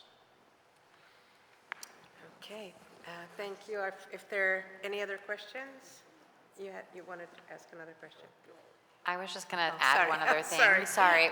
We have this very similar program, and we know that opioid use and substance use disorder affects so many of our pregnant people that we care for, and really requires, as Dr. Jaspin said, an interdisciplinary approach. And one of the things when you talk to the providers that care for patients in our outpatient program as well, is the glue that holds that program together is the certified recovery specialist, which is just another example of a peer support, community support person in a particular area that is often recovering from a similar condition themselves and are just incredibly important to the success of that care and that team. And so that reimbursement, again, or funding in sustainable ways that are not just about grants, but that are, again, the way in which teams are created, is just so incredibly important. And it's just another kind of evidence-based example of a community-based person being part of a team that is kind of critical for the team's success. I heard from all three of you, particularly from Dr. Jaspin and Dr. Srinivasan, about reimbursement.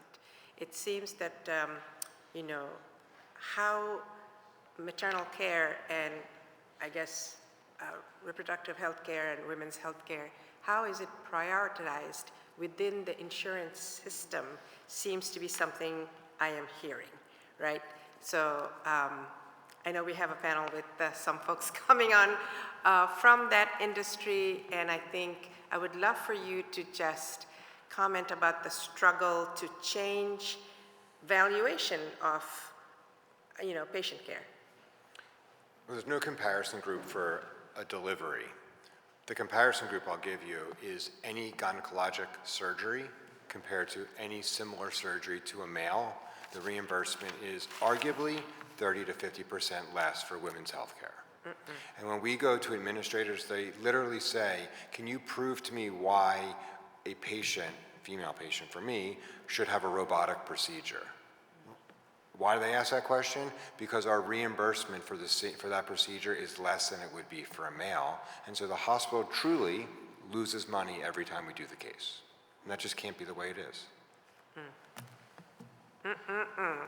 Yeah. That's all I can say. I think the other friction is really in the structure of healthcare reimbursement in general, that whenever you're thinking about doing, so one of it's just sort of the disparity in the actual reimbursement amount, and the second part is when you're trying to innovate and when you're trying to do things in a different way than the traditional way, people don't know how to pay for that. They don't know what to do, and we have been meeting with somebody had asked earlier, we've been meeting with the Medicaid payers in Philadelphia for over several years, bringing up this evidence, really trying to think about how to fund, how to structure care that's innovative, and how to structure the payment for that care. And it's a real challenge because we're used to a fee-for-service model. But when I'm looking at a patient in front of me, I don't know what their insurance is. And if I have an evidence-based program, everybody is going to get that program, not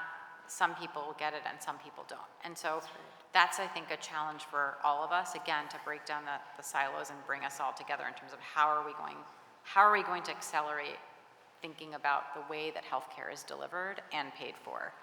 So the one progress here has been the 1-year Medicaid reimbursement for postpartum care, right? So thank you for Yes. everyone in this room absolutely for advocating. Yes, Huge. indeed, Huge. indeed. So progress can be made. We have to be persistent. So I thank you all for your testimony. I'll ask the clerk to read the names of the next panel, please. The next panel is Dr. Asta Mehta, Dr. Stacy Callum, and the Honorable Morgan Cephas.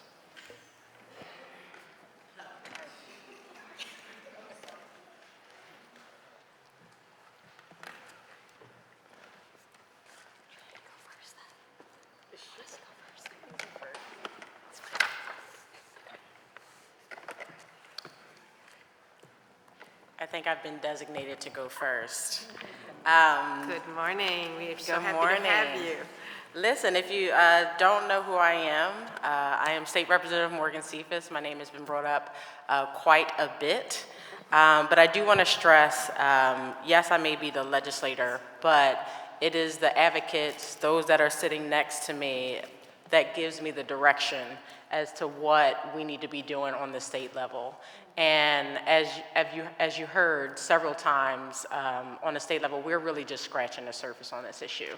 And some of the successes that we have achieved collectively is as a direct result of so much of the testimony that you've heard thus far, particularly from the advocates, the representatives that are representing doulas, the hospitals.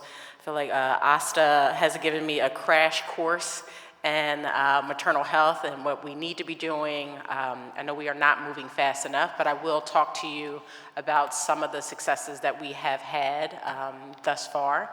But again, how I got to the conversation was a roundtable conversation with Senator Bob Casey. And during that time, it was roughly around 2018, and someone asked a question. It was a conversation with a group of Black women across a series of different sectors, so business owners, advocates. And one of the questions that was asked at the time was, what are we doing about Black maternal mortality? And as an elected that is not an expert in all things, I absolutely said I will have to get back to you on that. And lo and behold, my Republican colleague, Councilmember Driscoll, knows him very well. Representative Ryan McKenzie, who was a Republican colleague of mine, actually introduced legislation, got it to the governor's desk, then Governor Wolf, to establish a maternal mortality review committee. And it was the first time ever in the state. And mind you, I want to say the city of Philadelphia has had it since, and Asa will talk about it, but has had it, over 10 years. So again, this is not necessarily a new conversation that's happening for Pennsylvania, but legislative movement is new. And again, when we talk about extension of Medicaid, not every state, as you have seen, has taken full advantage of that. But we were able to because we had a Democratic governor and we had the passion of the advocates that are behind me, where it was just a no-brainer. We didn't have to provide another research study, we didn't have to show data, we didn't have to have hearings, but because of their work for a very long time, we were able to get that done. So not only do elections matter, but I know some of your questions are going to be, what should we do next? And I will stress you to make sure you just listen to the experts as to how you can move the numbers in the city of Philadelphia. There are a series of reports that people are going to talk about that are getting ready to come out. They're not trending in the right direction. We are still not out of the woods with this situation. And as you saw in the resolution that was offered, Philadelphia represents 13% of the population, but 20% of the deaths. So if you, again, listen to the experts that are here in the room, if we move the needle by 1%, which is a very tall order and is very difficult, we move it for the entire Commonwealth. But I do want to stress it's not just the city of Philadelphia that is tackling this issue. We have Cameron County, Forest County, Juniata County, Sullivan County, Wyoming County, Republican counties that are tackling this issue just as much as we are. I mean, we talk about the 5 birthing hospitals that we have. Imagine a rural county that has to travel close to 45 to 50 minutes just to access care. And the beauty of this moment that we're in is everyone is talking about it.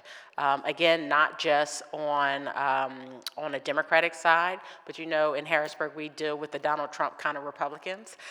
So when we talk about things like implicit bias, they don't necessarily believe that it exists, bias even exists, so it is a very much of a uphill battle for us to get a lot of these measures across the finish line.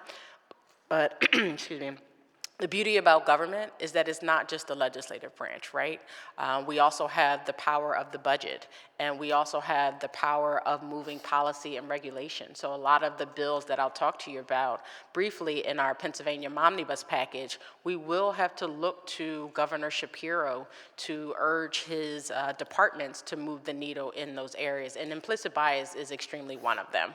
I can't even promise that we would, get it out of our chamber with a Democratic majority, because again, we still have some of our colleagues that don't, on the Democratic side, that don't necessarily believe in the issue.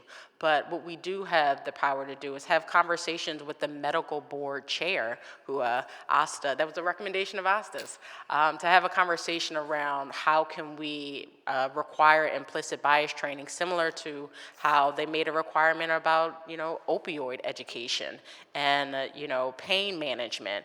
It didn't need the legislature to pass that type of measure. So we're going to be looking at the same strategy as it relates to this issue. But some of the other things that we've been able to accomplish, we helped establish the Pennsylvania Doula Advisory Commission, and we launched the Perinatal Doula Certification Program. We also, with the help of the Tunnelman Foundation, have doula care in both Muncie and Cambridge, which is 2 of the state prisons. Since then, we've serviced close to 50 incarcerated people, again, as a result of the Tunnelman Foundation, as well as provided 78 doulas certification as a result of the Advisory Commission. Additionally, we were able to provide $25 million from the American Rescue Plan. That was under then Governor Tom Wolf. And as Sindhu stated at the University of Penn, again, yet another idea that I got from an expert on the ground, is we established a $5 million Maternity Health Innovation Fund. And that is something, as you all come up on budget season, something that you can actually replicate. And again, those dollars went across the Commonwealth of Pennsylvania. Some of the funding from the $25 million funded the Temple University Maternity Care Unit that they are developing. We also had an opportunity to fund the OVA, which Asta will talk about. We also funded the Maternity Care Coalition, and again, it's not just in the city of Philadelphia, but it's across PA. And again, it was a direct result out of the safe motherhood conversation that some of my colleagues and I were able to have. Additionally, when I talk about that, everyone is laser focused on this issue, and our memory is like a fish in a fishbowl. So we don't tend to focus on things for a very long time, but in this moment, we need to push as much as we can. So much so that in last year's budget, Governor Josh Shapiro dedicated for the very first time $2.3 million to address the issue of Black maternal health in the Commonwealth of Pennsylvania. And in this budget, he has doubled down and is proposing $2.5 million. And as we come from budget hearings over the past 3 weeks, this was a constant conversation that was coming up. And again, some of the recent testifiers talked about the social determinants of health. So it's not just the Department of Health that has to tackle this problem. It's every single department that you all have a purview under. What are you doing? Just as we're talking about gun violence, just as we're talking about, police brutality, what is every department doing as it relates to this issue to tackle this problem? This is not something that the Department of Health should be tackling alone. And I'll close up because I know I'm taking up a lot of time here. So some of the other pieces that we've been able to do is pass a series of bills. One is we are now tracking maternal morbidity. That will be an annual report. We've taken down the reporting process from every 3 years when it comes to Maternal Mortality Review Committee to now do it every year so we can have data in real time. We also passed legislation around dignity for incarcerated women, again, that are in our state prisons to ensure that we're addressing, pregnant people that are incarcerated. Again, I mentioned that we are doing the Medicaid extension up to a year postpartum, but know that that is only a pilot for 5 years. We actually have to move legislation once that 5-year period comes up. And I know, Councilmember Nina, you talk about data. very much so a lot, and that is going to be one of the only ways that we are going to be able to get it across the finish line with a divided legislature. And as I mentioned, we launched a Pennsylvania Black Maternal Health Caucus, where we'll be laser focused specifically on that issue of maternal mortality and morbidity. And as a direct result, we've had close to 60 of our colleagues join, both from the House and the Senate. We also got a couple of Republicans. Now, it's a handful, but it still yet is progress. And some of the things that we will be considering in our Momnibus bill is insurance coverage. How are we, insuring and reimbursing at an equitable rate when it comes to doula care? As you've heard, so much in this chamber. We also want to provide insurance coverage and reimbursements for the blood pressure cuffs. Again, a conversation that we've been having with ACOG as well as Sindhu, who again has brought this issue to our attention. We also want to begin addressing maternal health deserts, which has been brought up by, I forget the organization's name is. I'll mention it later. But they've identified maternal health deserts as not having access to maternal health care, and how can we use innovative strategies like mobile units to help address those concerns. We'll also be looking at the postpartum period when it comes to mental health services. So the data shows, and it's similar here in Philadelphia, that over 51% of the deaths are happening during the postpartum period. So if we can really target our resources, target our legislative focus to that period, we'll really be able to make a dent in our numbers. And last two pieces again, which will be difficult to get across the finish line, is requiring implicit bias training as a continuing education for our individuals that are in the medical space, which will really address the issue that you're talking about. And we're also going to be looking to establish a permanent maternal health community fund.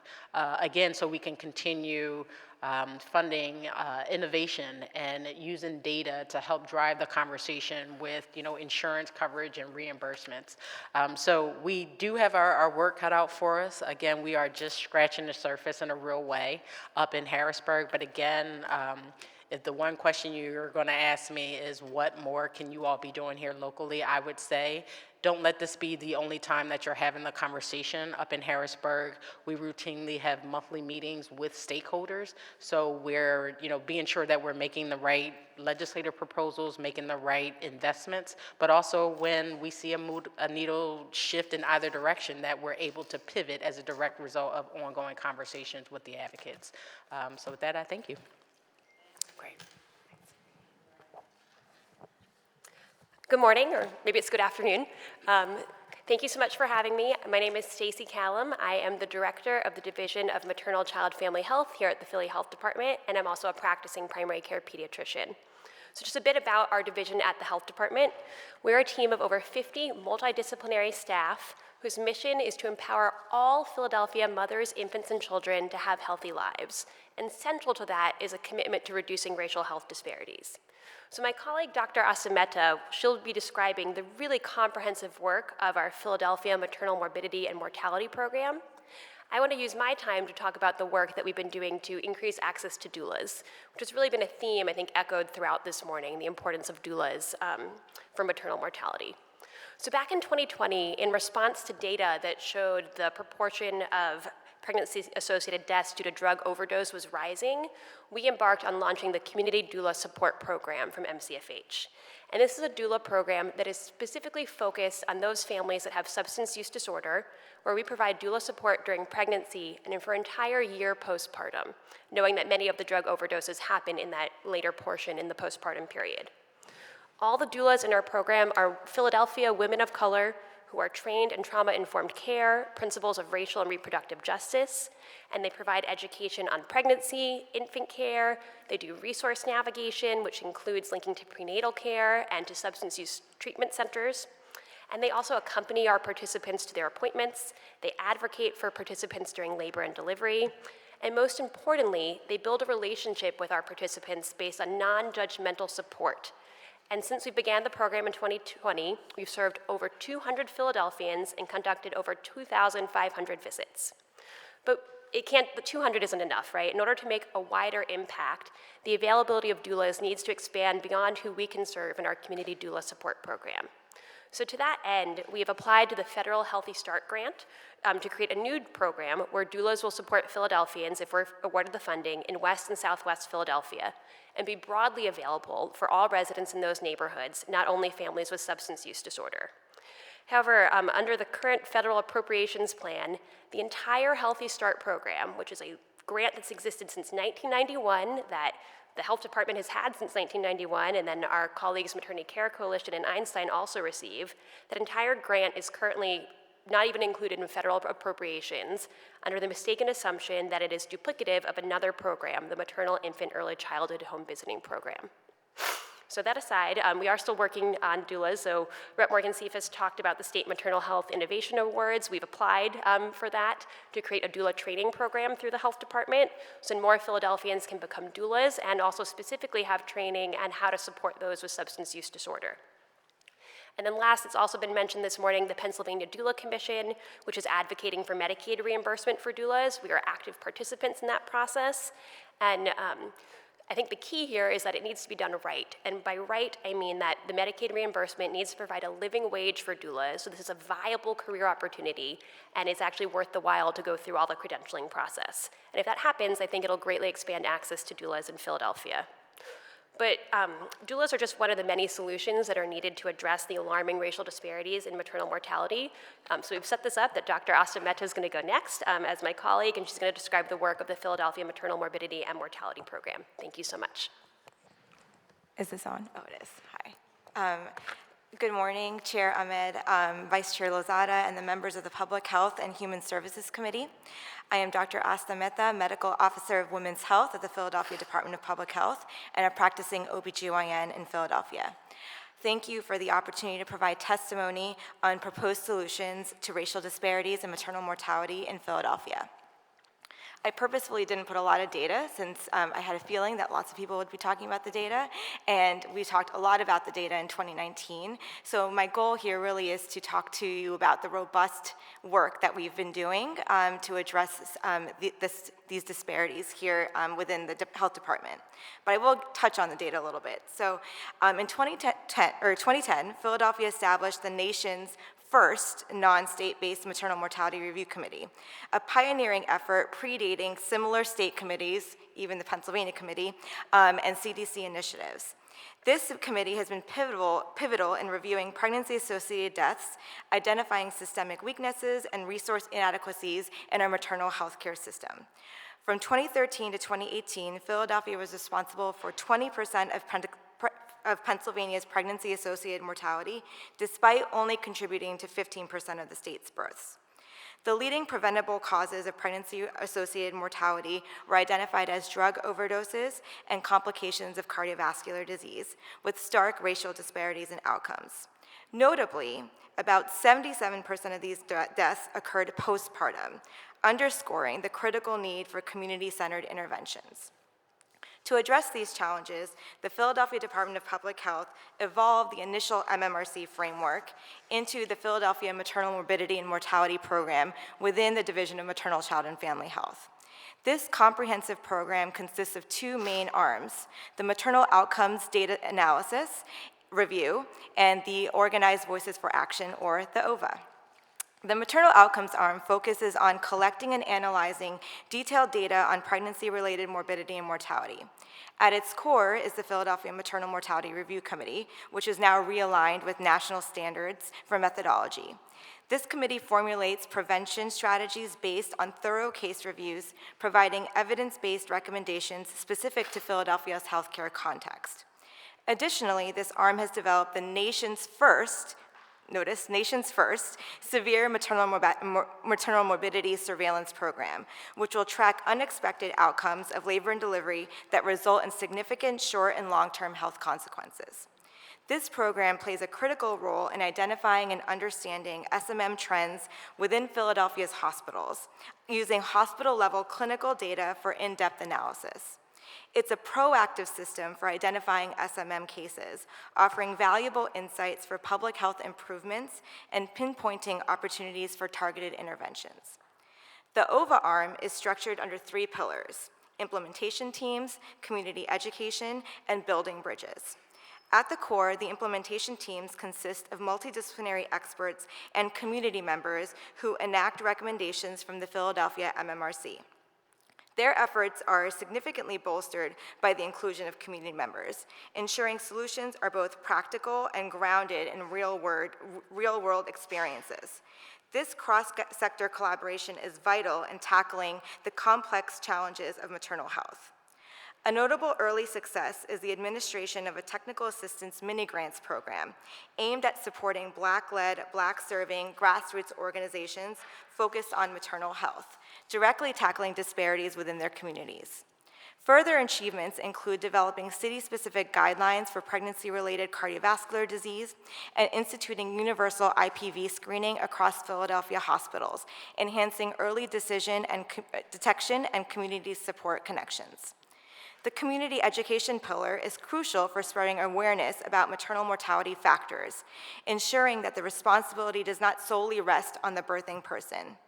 Through this initiative, we've successfully launched a community-oriented training program highlighting the early warning signs of postpartum complications, with ongoing efforts to expand our educational outreach to include training on postpartum depression. To date, this program has engaged nearly 500 individuals across 22 community-based organizations. Additionally, we distribute educational materials such as magnets and posters to further disseminate crucial information. Complementing these efforts, a comprehensive 3-pronged citywide public health campaign is underway. This campaign addresses the critical intersection of maternal mortality with intimate partner violence, postpartum depression, and early warning signs of postpartum complications. The third pillar, building bridges, is pivotal in providing ongoing support for key multi-stakeholder conversations. Under this pillar, we facilitate dialogue amongst obstetrics leadership from the city's delivery hospitals, encouraging the sharing of best practices and fostering collaborative initiatives. This group was instrumental in implementing Heart Safe Motherhood, a text-based postpartum blood pressure monitoring program developed by Penn and already talked about today in 4 of the 5 birthing hospitals in Philadelphia. It also served as a conduit for disseminating implicit bias training to all OBGYN departments in the city. Furthermore, discussions involving OB leadership, Pennsylvania Medicaid, and Southeast Pennsylvania Medicaid managed care organizations have been crucial in removing administrative barriers for cardiac screening and pregnancy and aligning payment with evidence-based care, including trying to figure out establishing a reimbursement mechanism for innovations such as Heart Safe Motherhood. Additionally, the Perinatal Opioid Use Disorder Collaborative, a part of this pillar, brings together frontline providers supporting individuals with perinatal substance use, creating a space for discussing real-time issues and sharing vital information. The Philadelphia Maternal Morbidity and Mortalities Program's effectiveness was highlighted at the Birth Justice Philly Summit on October 26 of 2023.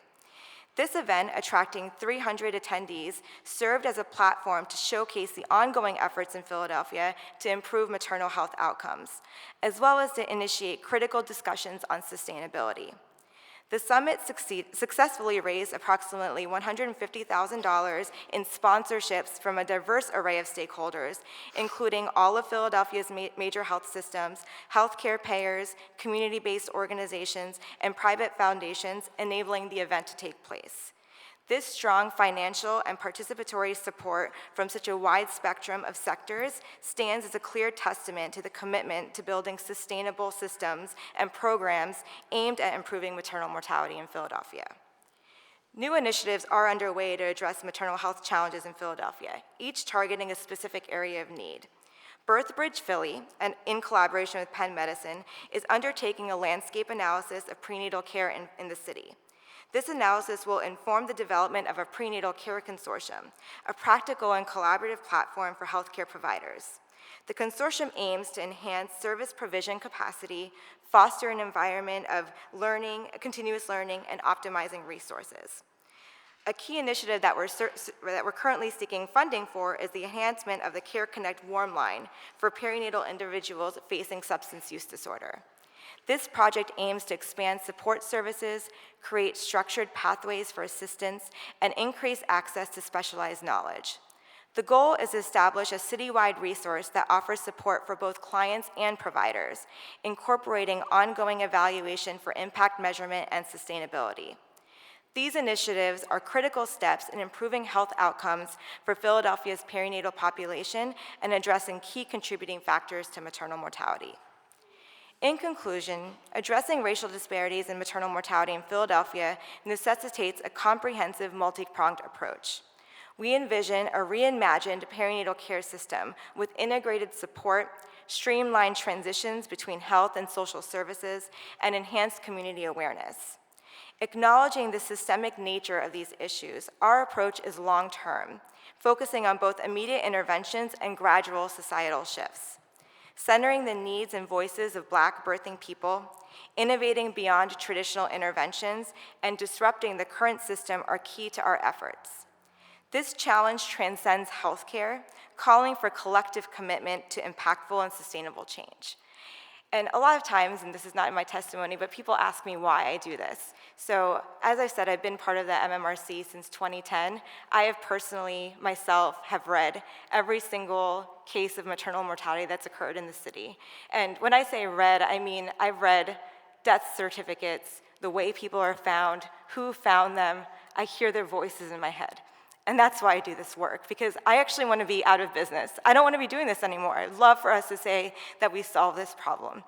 I've had children. I see my kids' faces when I think about the kids that these moms have lost, right? Or that have lost their moms. So, swore I wasn't going to cry. But thank you so much for the opportunity to address you, and I'm happy to answer any questions that you may have.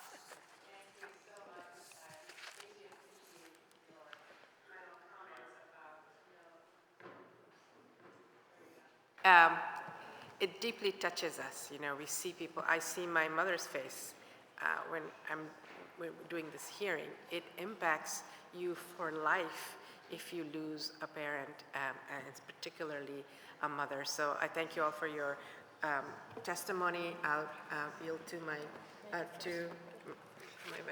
go ahead, to Councilmember Rulandau. Thank you. I feel like a broken record here, but thank God for you guys.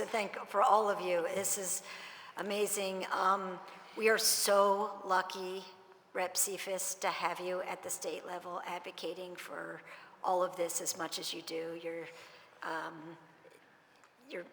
You're incredible. For the local physicians in our health department, thank you for all that you do. We know you do it for a reason, and appreciate it so much. I am still struck by our numbers of how many of our maternal mortality deaths are based on overdoses. And I am curious as a city whether there's been any connection to try to help create housing and social services on the other side. And as somebody who's worked for the city before, I understand how we're so siloed. You do the health part, someone else does the housing part, someone else does this part. But there's gotta be a way, if somebody is coming to you with substance use disorder and then is in withdrawal while giving a baby, for example, and I clearly am not a doctor and do not really know what I'm talking about here, but let's just go with this. There's got to be a way that when we discharge that parent, that we know that that person is receiving more care, maybe even has a pathway to housing. Maybe we can give the person 3 months of transitional housing to start, and then where are we going to work on this end? I just can't imagine sending somebody out into the world and saying, oh, well, especially with this little tiny baby to care for, everything is going to be okay. So if there's any way you can address that, and I'm asking this with knowing you might not have the answers, but really telling you again, we want to fix this. We want to be here to help. We want to help connect the dots. So any ideas that you have, please give them to us because we will work on it. Thank you. I wasn't sure if there's so housing is such a big issue in the city, and I'm sure that every advocate that comes here is advocating for housing on behalf of the population that they're advocating for. And we recognize that it's a finite resource that everybody needs. There is not really a sort of special path for pregnant folks. I would encourage you to potentially talk to some other, Office of Homeless Services or DHS about if there's opportunities, if you're talking about sort of the postpartum transition, if there are opportunities to create pathways for housing for lots of different people, but certainly those that are afflicted with substance use disorder. That's one of the biggest sort of barriers. There are inpatient and outpatient treatment programs. Some of them do have housing available, sometimes not for families, right? So it's not just that there isn't housing, like it's sometimes the housing doesn't allow for other children to be there. Maybe they're allowed to take your newborn, but you're not allowed to take your other children that you have, and that prevents people from doing that. So solutions, you could just create a concrete goods fund, because who are we to decide that you have to do the XYZ? Like, people have different kinds of needs, and so if there's a way for them to just get the resources they need at the time without sort of being so prescriptive about what that resource is, that I think allows for some diversity in what people can access what they need at the time that they need it. Another issue with substance use really is that even if it's identified, there's a lot of worry about accessing healthcare, because what does that mean for my baby, right? Like, they'll take my baby away. And really thinking about a public health, like, coordinated approach to be less punitive and more sort of supportive in terms of keeping families together, giving resources to families so that they can stay together.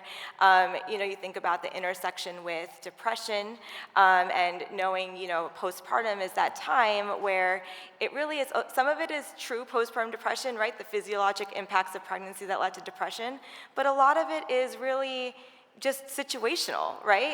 You have to go back to work, or you don't know how you're gonna be able to feed your kids, or you don't have a safe place to stay. And so really a lot of the supports have to be built around figuring out what that person needs. It might not just be, and I think that the answer really is giving them the opportunity to decide versus us being prescriptive in that way. More flexibility and resources. Thank you so much. Thank you, Rep. Chiefas, for all of the work that you're doing here. I really hope that, like I mentioned earlier, that we can take this beyond just a conversation and really put ourselves to work with action to be able to move this situation forward. As it relates to the folks who are suffering from addiction who end up pregnant, I can. Over the course of the summer, somehow or another, or for some reason, there were many women who were in Kensington who were pregnant, many at the same time, all of a sudden. So much so that I took notice, and many others took notice to it. And I had an opportunity to talk to one of them about, hey, what's going on, what's happening out here? And of course, they all have a different story. They all have different lived experiences. This one individual, one of the reasons why she wasn't even going to get checked was because of the fear of losing her child as a result of her addiction. And so I appreciate your question, Council Member. I appreciate your response. I think that we have to do better as a city in general as it relates to the opioid crisis, right? I think I've been very vocal and transparent about the issues that are happening in Kensington and how we address the person who is suffering from addiction. But today, my concern and my focus, right, I think that I'm really thinking about those women who I saw over the course of the summer. Where are they now, right? Where are their children now? How do we, in the process of figuring out a plan of how do we restore quality of life in Kensington, how do we prioritize women who find themselves in this situation, right? How do we prioritize the children who are brought into this situation without fault, right? And maybe part of the plan needs to be prioritizing them in a transitional housing space, right? How do we have a conversation? Someone mentioned earlier, you know, where are the gentlemen in this conversation? And I guess, you know, Rep. Chiefus, what are we doing, and what are we doing at the state, and what can we do at the city to start having conversations about healthy family planning earlier in our families? Because in Black and brown communities, we don't have this conversation, right? This is almost like a taboo. You don't have this conversation unless you're married, you bought a house, there's a, in our heads and in our culture, we're supposed to do things a certain way, right? And so how do we start having the conversation earlier? How do we involve our young men into the conversation? You know, how do we resolve the issue when we throw on top of, now I'm living in a home where there's substance abuse, or my partner is on substance abuse? Like, what do we do? How can we start a better education campaign?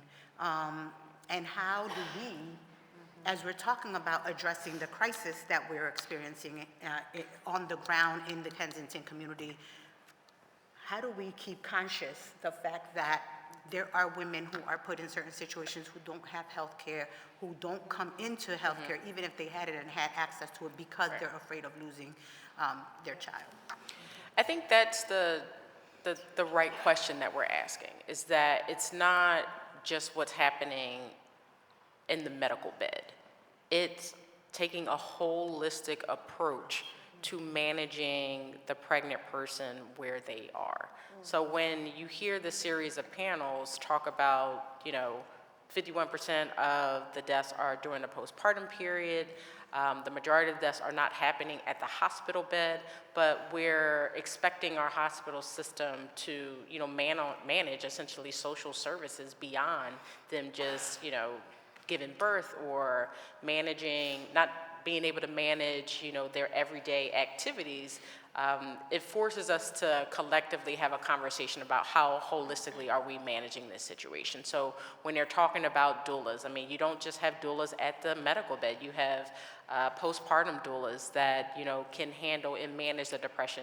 And, you know, these birthing people are more than likely going to be more closer to that doula than any of the systems that they are then forced to navigate. So when we're talking about funding doulas throughout the entire continuum of an individual being, you know, even thinking about being pregnant or being pregnant and during the postpartum period, that's, you know, exactly what they mean. We have to fund the holistic and prioritize, you know, giving birth in the city of Philadelphia. When they talk about community birth workers, we have to start, you know, ensuring that we're providing adequate funding to them as well. I mean, because again, that doctor is not that they shouldn't, but they don't necessarily have the capacity to, you know, manage the food insecurities, to, you know, yes, they can identify substance use disorder, but if we don't have a provider network that can actually meet that individual, you know, where they are as it relates to, you know, their condition, then, you know, we're failing that person in this system.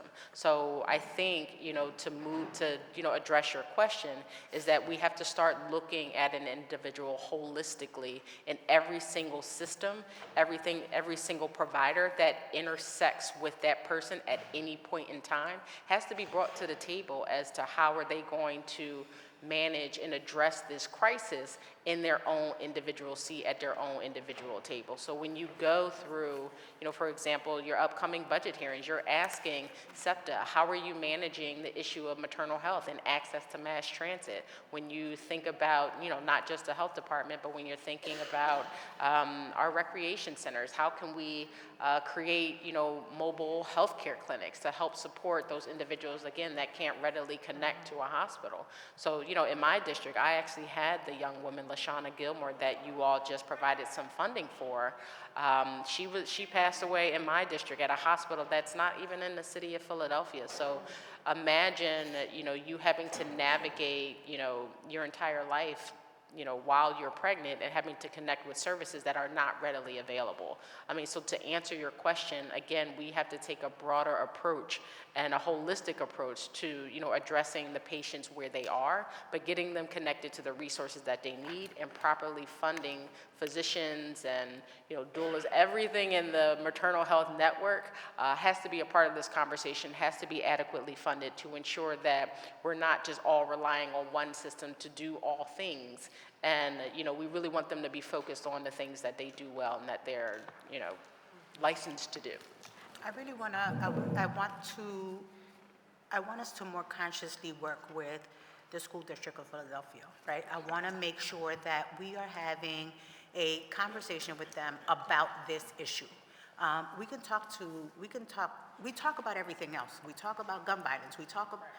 We need to be more conscious about preparing young people to become tomorrow's parents, right? Tomorrow's future, tomorrow's representatives. And we need to, again, in Latino families, we don't talk about this enough. And so I'm sure that it doesn't happen in Black and brown families, or all Black and brown families, right? Because I consider my parents to be really, really down to earth, like very open, right? But it's just not something, family planning and healthy family planning is not something that we've often talked about. And so I think that reaching out to our young people, partnering with the School District of Philadelphia and having conversations with them about the importance of this is extremely important. And identifying dollars, right, to be able to create these programs in their spaces where young people are comfortable about it, male and female.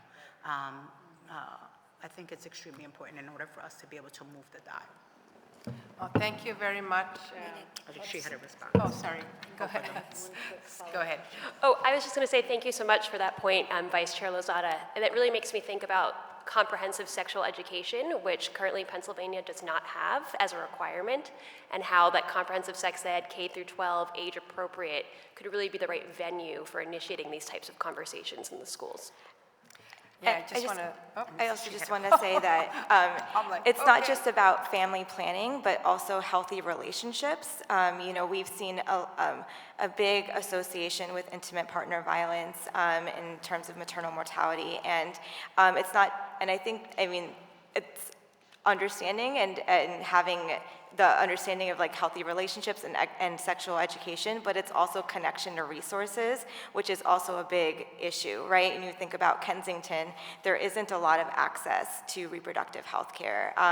And we've done some work with Prevention Point to increase that access, but it really also takes some expertise, right? Like, this is a population that has gone through trauma, may not feel comfortable having these conversations, and may have had physical and sexual assaults in the past. And so these types of intimate conversations takes expertise, and this type of expertise needs funding and opportunity to be able to really gather that and bring that to these communities. And so it really is, we can educate as much as we want. If we don't provide access, we're not really going to see a difference.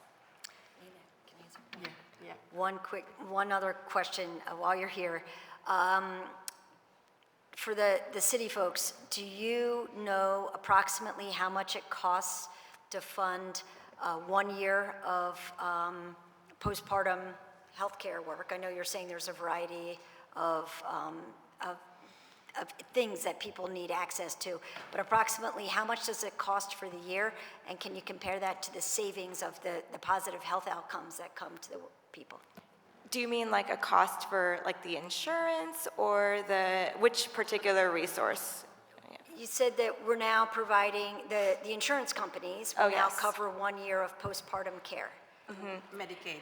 That's Medicaid, Okay. yeah. So do you know approximately, is there any dollar amount I don't you know can what put the on that? cost is per person, do you know? Yeah, I don't know what the cost per person is, but I mean, it's something that we can definitely get back to you on. And again, the extension is going to be happening up to about not about 5 years. It's going to be for 5 years. That's what was in the American Rescue Plan. And obviously, there's going to be analysis paralysis around, to your point, is the investment, worth the outcomes that we're seeing? So we will see that in the near future. But one thing I do want to give a plug for is the Philly Joy Bank, which is which is right now a pilot that I want to say it's like almost the first in the country where they're providing universal basic income to pregnant people in the city of Philadelphia, but I'll pivot. Oh, they're both giving me the mic because I could talk about the Philly Joy Bank. So the Philly Joy Bank is from MCFH through our CAN Community Action Network, which is a collective impact group of lived experience experts and community-based organizations. And we'll be launching in the spring and providing 250 pregnant Philadelphians $1,000 a month, no strings attached, for their pregnancy and a year postpartum, with the aims of improving birth outcomes and reducing racial disparities in birth outcomes. We're incredibly excited about that program, grateful that we received a State Maternal Health Innovation Award that helps support it. And I know there's going to be a later council hearing on guaranteed income, but I look forward to giving more details about it then. Wonderful, thank you. Just wanted to say that I come from a country, when I was a small country called Bangladesh with a very high population. And I remember, talking about an education program, I remember a family planning campaign that the government put in. That's why I'm sharing this. Was on every TV, and what it said was, a small family is a happy family. It was a rhyme in my language. Shukhi poribar, choto poribar. What that said to me was, that made a huge impact. And there were also resources that came along with it, right? Birth control and contraceptives and condoms. And this is a poor country with a big Islamic majority population. We were effectively able to reduce the population with a campaign, an education campaign that reached every corner. And so it can be done, is my point. And some of you spoke about an education program, including you did. We have many tools. We're going to be many spokes to this wheel. That one needs to be really very prevalent, and I haven't seen anything like that in Philadelphia at all. And just as your point, and Councilmember Driscoll knows this, a lot of what we're talking about today will never see the light of day in Harrisburg because of a divided legislature. But trust and believe, people look to the city of Philadelphia for innovation and for pilots, and a lot of the things that we are doing here in Philly. So for example, the Philly Joy Bank, they're replicating across the Commonwealth of Pennsylvania. So there will be like a Pittsburgh Joy Bank.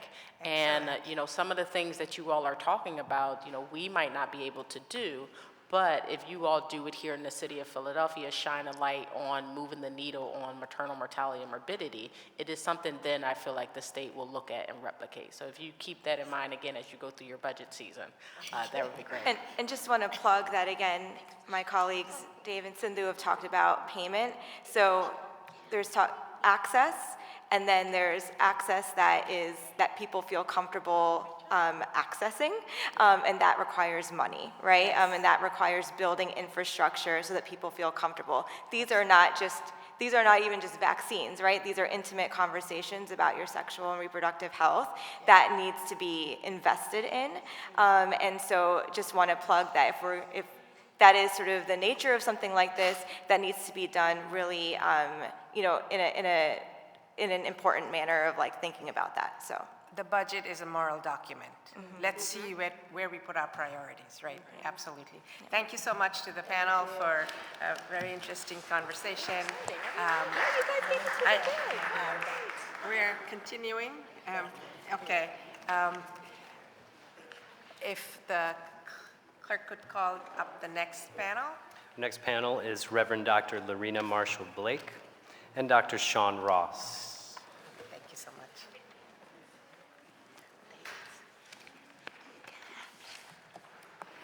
Good afternoon. Please state your name for the record and proceed with your testimony. Will do. My name is Lorena Marshall Blake, and I have the pleasure of serving as the president of the Independence Blue Cross IBX Foundation. The foundation has awarded grants totaling more than $85 million to local nonprofits and research since 2011, including more than $50 million in funding to Philadelphia County to serve the needs of our neighbors. Chairman Ahmad, Vice Chair Lozado, and members of this committee, I want to first thank you for holding this hearing today and clearly acknowledge that we have an obligation, and I think it's been said throughout the day, and a duty to the health and well-being of this community. Our healthcare system can sometimes be reactionary, meaning we don't address something until it's a problem. When leaders and conveners come together to address and change these issues, they're often playing catch-up. Racial disparities in maternal health have existed for many years, leading to considerably higher pregnancy complications. That's why I'm so excited to be here today and why I thank you for acknowledging that this problem will take really a village to solve it, all of us. I'm here testifying on resolution number 240115, which examines proposed solutions to racial disparities in the maternal mortality rate in the city of Philadelphia. The IBS Foundation's philanthropic initiatives are dedicated to strengthening the healthcare safety net with community health centers, advancing nursing education with area nursing schools, and enabling solutions for greater health equity through the Institute for Health Equity, a $15 million commitment to equity in maternal care, medical education, and digital health, which we announced in 2022. The IBS Foundation's Institute for Health Equity is engaging in strategic partnerships with community and clinicians to promote maternal health equity through several initiatives to date.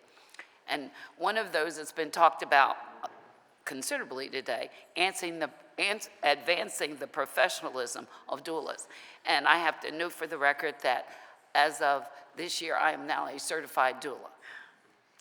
Advancing the that's okay. Advancing the professionalism of doulas by establishing the first doula curriculum and training review committee with Coco Life Black, who testified earlier, a Black-led nationally recognized doula training organization, and the Pennsylvania board-approved nursing schools. This work will do a few things: develop interprofessional curriculum and simulation for doulas to augment maternal care and nursing education, enable greater access for patients who seek the support of a doula during delivery and postpartum, support regulation and integration of doulas in the healthcare system. Another way we're addressing maternal health is by supporting community anchors that provide maternal services while enhancing the economic, social, and cultural well-being of their neighbors. For example, by supporting the Ocean Family Center, and again, they testified earlier, located in North Philadelphia, we are helping expand the maternal health workforce. Ocean is the city's first Black-led, women-run, integrated maternal wellness center in North Philadelphia. By meeting the demand for care model reaching predominantly Black pregnant people citywide, it improves health outcomes, reduces the risk of complications during pregnancy and childbirth, and supports wraparound services that include a doula, a lactation professional, and mental health support. Finally, the IBX Foundation is helping improve access to care through our support of the FBCN Family Health and Birthing Center, Philadelphia's first birthing center located in Southwest Philly. The center uses a doula midwifery model in partnership with the Hospital of the University of Pennsylvania, Maternity Care Coalition, and the University of Pennsylvania School of Nursing. We are very excited about this work, as birth centers have been shown in studies to protect against racial disparities and lead to improved maternal and infant health outcomes. In conclusion, this is our time and our opportunity to deliver on the much-needed change for maternal health in this city. Again, Chairwoman, I can't express enough how important this is, and I promise to work with you on making that change a reality here in our community. Again, I thank you for giving me the time, and I do look forward to working with you and the committee on this initiative. Thank you. Good afternoon, Chairwoman Ahmad, Vice Chair Lozada, and members of the City Council's Committee on Public Health and Human Services. Thank you so much for the opportunity to testify on Resolution 240115, examining proposed solutions to racial disparities in the maternal mortality rate in the city of Philadelphia. My name is Dr. Sean Ross, and I serve as the Executive Director of Health Equity for Independence Blue Cross. Independence has provided access to health care in this region for over 85 years, serving over 2.5 million in Southeast Pennsylvania, including our home city of Philadelphia. Chairwoman, on behalf of Independence, we appreciate your leadership on this critically important issue. At Independence, we are passionate about our mission to enhance the health and well-being of the people and communities we serve. We are so excited to join you in this work and on the Committee of the Public Health and Human Services towards figuring out the right solutions for our shared goal in improving health care here in the community. Addressing the root cause of health inequity and creating healthier outcomes for every person in every community we serve is a focus of our mission. So I want to briefly share with the committee some of Independence's initiatives to reduce maternal morbidity. Independence is working with the Blue Cross Blue Shield Association on a national health equity strategy. The strategy aims to change the trajectory of health inequities and reimagine a more equitable healthcare system where no one is left out and we can all live our healthiest lives regardless of our zip codes. This strategy includes collecting data to measure disparities, scaling effective programs, and working with providers to improve outcomes and address unconscious bias. The programs that we have are Kayaba Care.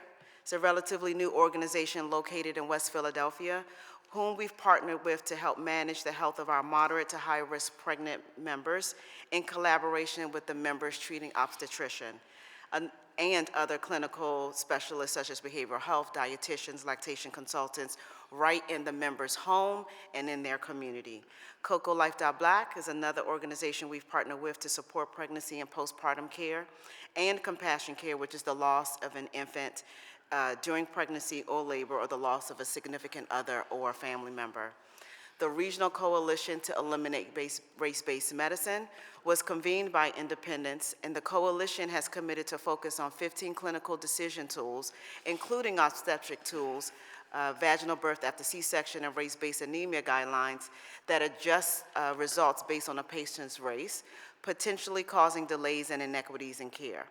This group is working together to phase out the use of race as a variable to assist in improving outcomes, and the coalition includes health systems in Philadelphia, New Jersey, and Delaware. The high-risk pregnancy condition management program is for members who are diagnosed with depression and may be at risk for hyperemesis gravidarum, gestational diabetes, and preterm labor. We also have a pregnancy-induced hypertension program for enrolled members where they receive information about parental classes, lactation consultants, they receive breast pumps and other additional services and resources. Baby Blueprints is a long-standing program that supports expectant mothers and promotes healthy pregnancy throughout each trimester by providing them with educational materials and other information, as well as a health coach for high-risk members eligible for condition management. Independence also offers birth workers access to the March of Dimes implicit bias training, awareness to action, dismantling bias in maternal and infant health care training. In support of birth workers, Independence hosts quarterly maternal health education events to connect birth workers to resources, build relationship network access, and discuss the future vision of the birth work community. Lastly, Independence hosts a yearly health equity summit to engage our membership in important conversations that include maternal health. We want to solicit and share insights from health equity experts and learn about local examples of implementing systemic change to address whole person health and health equity, to build trust with the community by promoting the Independence health equity strategy, and to demonstrate our commitment to hearing and centering the needs of our members. We also want to inform them of our strategies and align and to ensure that they align with community priorities. These are just some of the initiatives that we have to support our pregnant members, and Independence is committed to being a leader in working to eliminate racial disparities in maternal morbidity. So we applaud this resolution and look forward to joining you and the committee in this important work. Thank you so much for the opportunity, and thanks so much for your leadership. For your testimony, I'll start off with a question for you first about the coalition that you have looking Yes, at sir. the 15 measures to reduce racial bias in our healthcare. I noticed that and I don't know if they're still here, our Philadelphia Public Health Department. Yes. They're not partners on that, I noticed. Is that because you're not working with local government, or how was that coalition put together? So the coalition was started with the organizations, the hospitals and hospital systems that we have value-based agreements with. Our model is a little bit different from CIRCA, which I think you're referencing in New York, where the health department actually started the work. Here in Philadelphia, we wanted to start it with our partners, our network in doing that. So they are not excluded. We have conversations with the health department on the progress of the coalition periodically. Because what you're doing is what we need, right? Yeah. We need to dismantle these barriers and these institutional ways all of these barriers come through over the decades, right? Generations. A quick question before I hand it over to my colleague, to Lorena, or either of you, is we heard a lot from our previous panels about reimbursement issues, about how insurance companies work in this space, and the fact that Dr. Jaspan had brought up about the disparity between things that impact men versus women. And so I just wanted to hear, I know you're from the foundation side, but is there any work along with this dismantling racial bias and gender bias in how reimbursements work? Yeah, so I think there are a number of challenges when we talk about reimbursement. Our national insurer, CMS, actually is the one who creates the physician or the provider fee schedule. And so when in terms of how things are reimbursed, they actually lead the way. We are working with BCBSA, who is our parent association, to tackle that issue in terms of how things are reimbursed regarding gender. We're also working with them to elevate the need for CMS to actually add monies to community health workers. So right now there is a code that someone can use, but CMS added $0 to that. Another thing that we're working with CMS on is the unbundling of maternal health services. And what that is when a woman, when a birthing person is pregnant and it identified as pregnant, from that moment, us as a payer, we no longer see any claims for that member until they actually deliver. And we recognize that this is something that causes disparities because we cannot intervene prior to a unintended or bad outcome. Mm-hmm. Okay. Lorena, did you Let me just say it here too.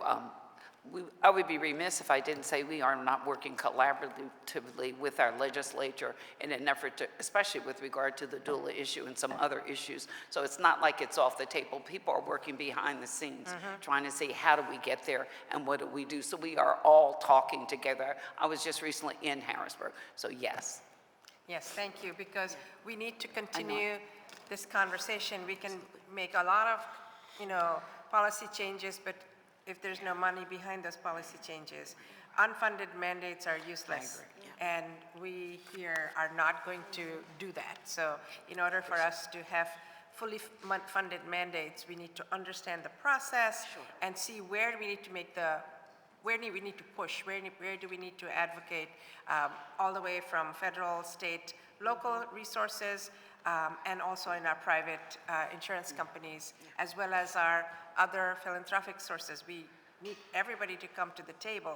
If we are going to have a healthy population, and the first instance at birth, they are losing their parent, we are already handicapping someone for the rest of their lives. And so if this is not a priority, I don't know what is, right? It is. So you will be hearing This about, is the moment, I this is think, the again. This moment, is the and moment, we are this is the priority. not going to let this, we're going to be a dog with a bone. No. I'm not going to let it go. No. And I have all these community advocates who are going to keep us on track and hold us accountable on this measure as well, because we have so many other things coming, but this is about the beginning of life and giving life. So, Yes, thank you so much for your testimony. I just want to follow up on that. We heard earlier from advocates who are not a part of systems like the larger Blues, right?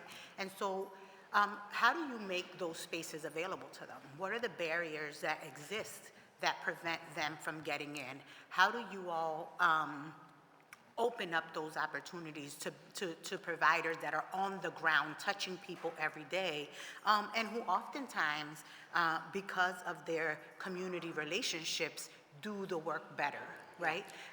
Sometimes the bigger corporations, because you are so large, depend on your hospital relationships. But there are people that are on the ground, in the neighborhood, on the block.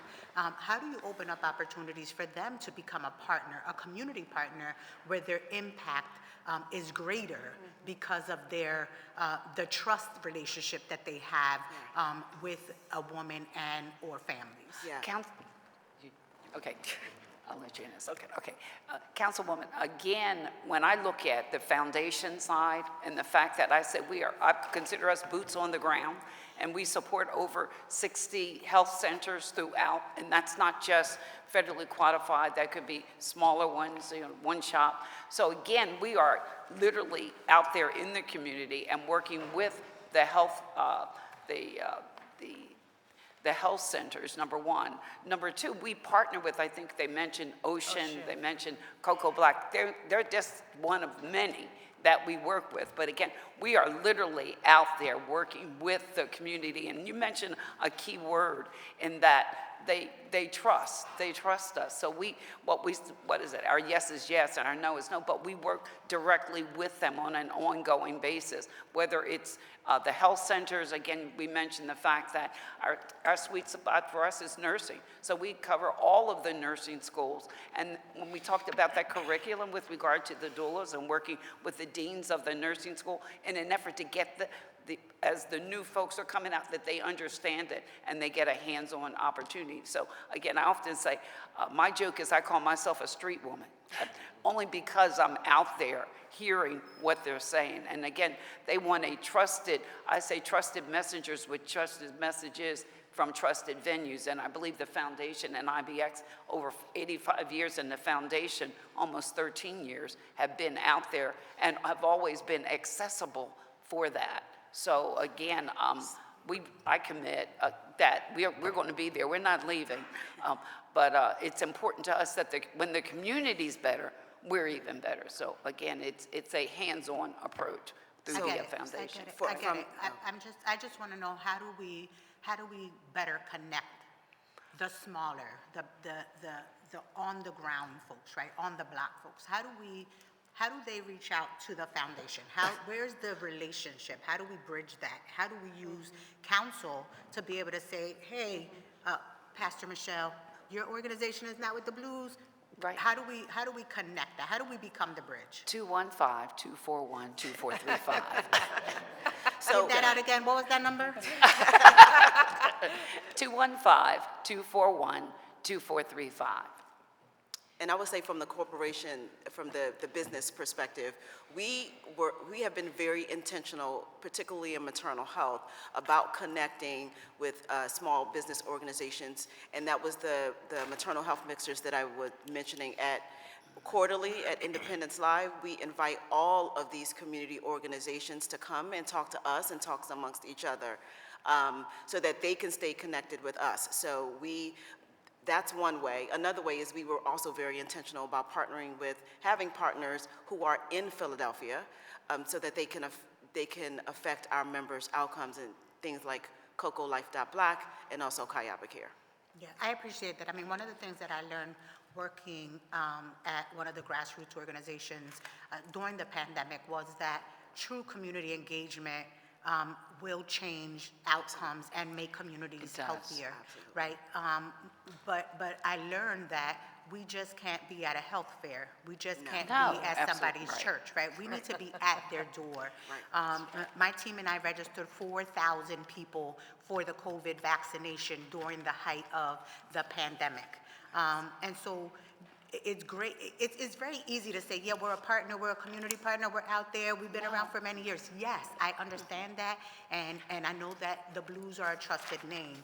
Yes. I just want us to go beyond that name, right? I want us to figure out truly, how do we become a community partner, a grassroots partner in people's neighborhood, on people's blocks?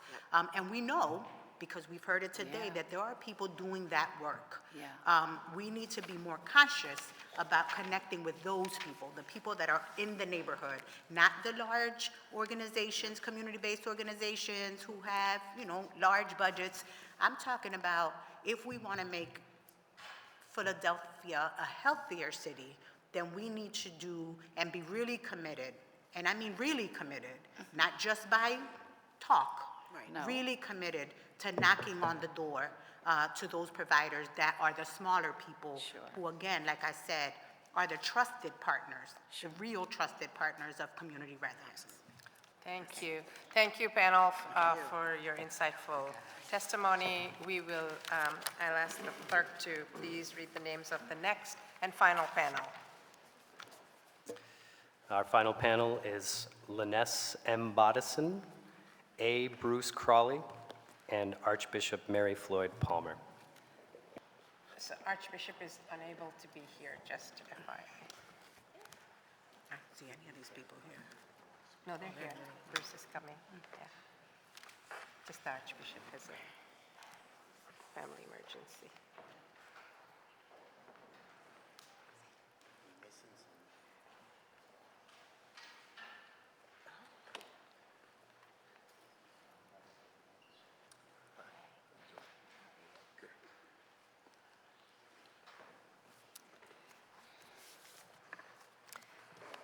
Good afternoon. Thank you for being here.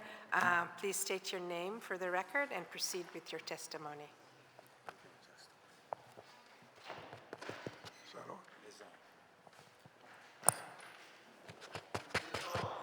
It's on.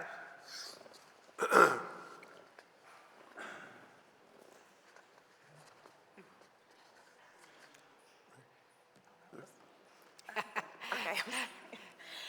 Good afternoon. My name is Lonnie Spodison, and I'm the Senior Director of Programs at Maternity Care Coalition, and I'm also a Philadelphia native. Each year, Maternity Care Coalition works with hundreds of families across Philadelphia, providing home visiting, child care, community and parenting education, doula and lactation support, and behavioral health services for pregnant people, children birth to 3, and their families.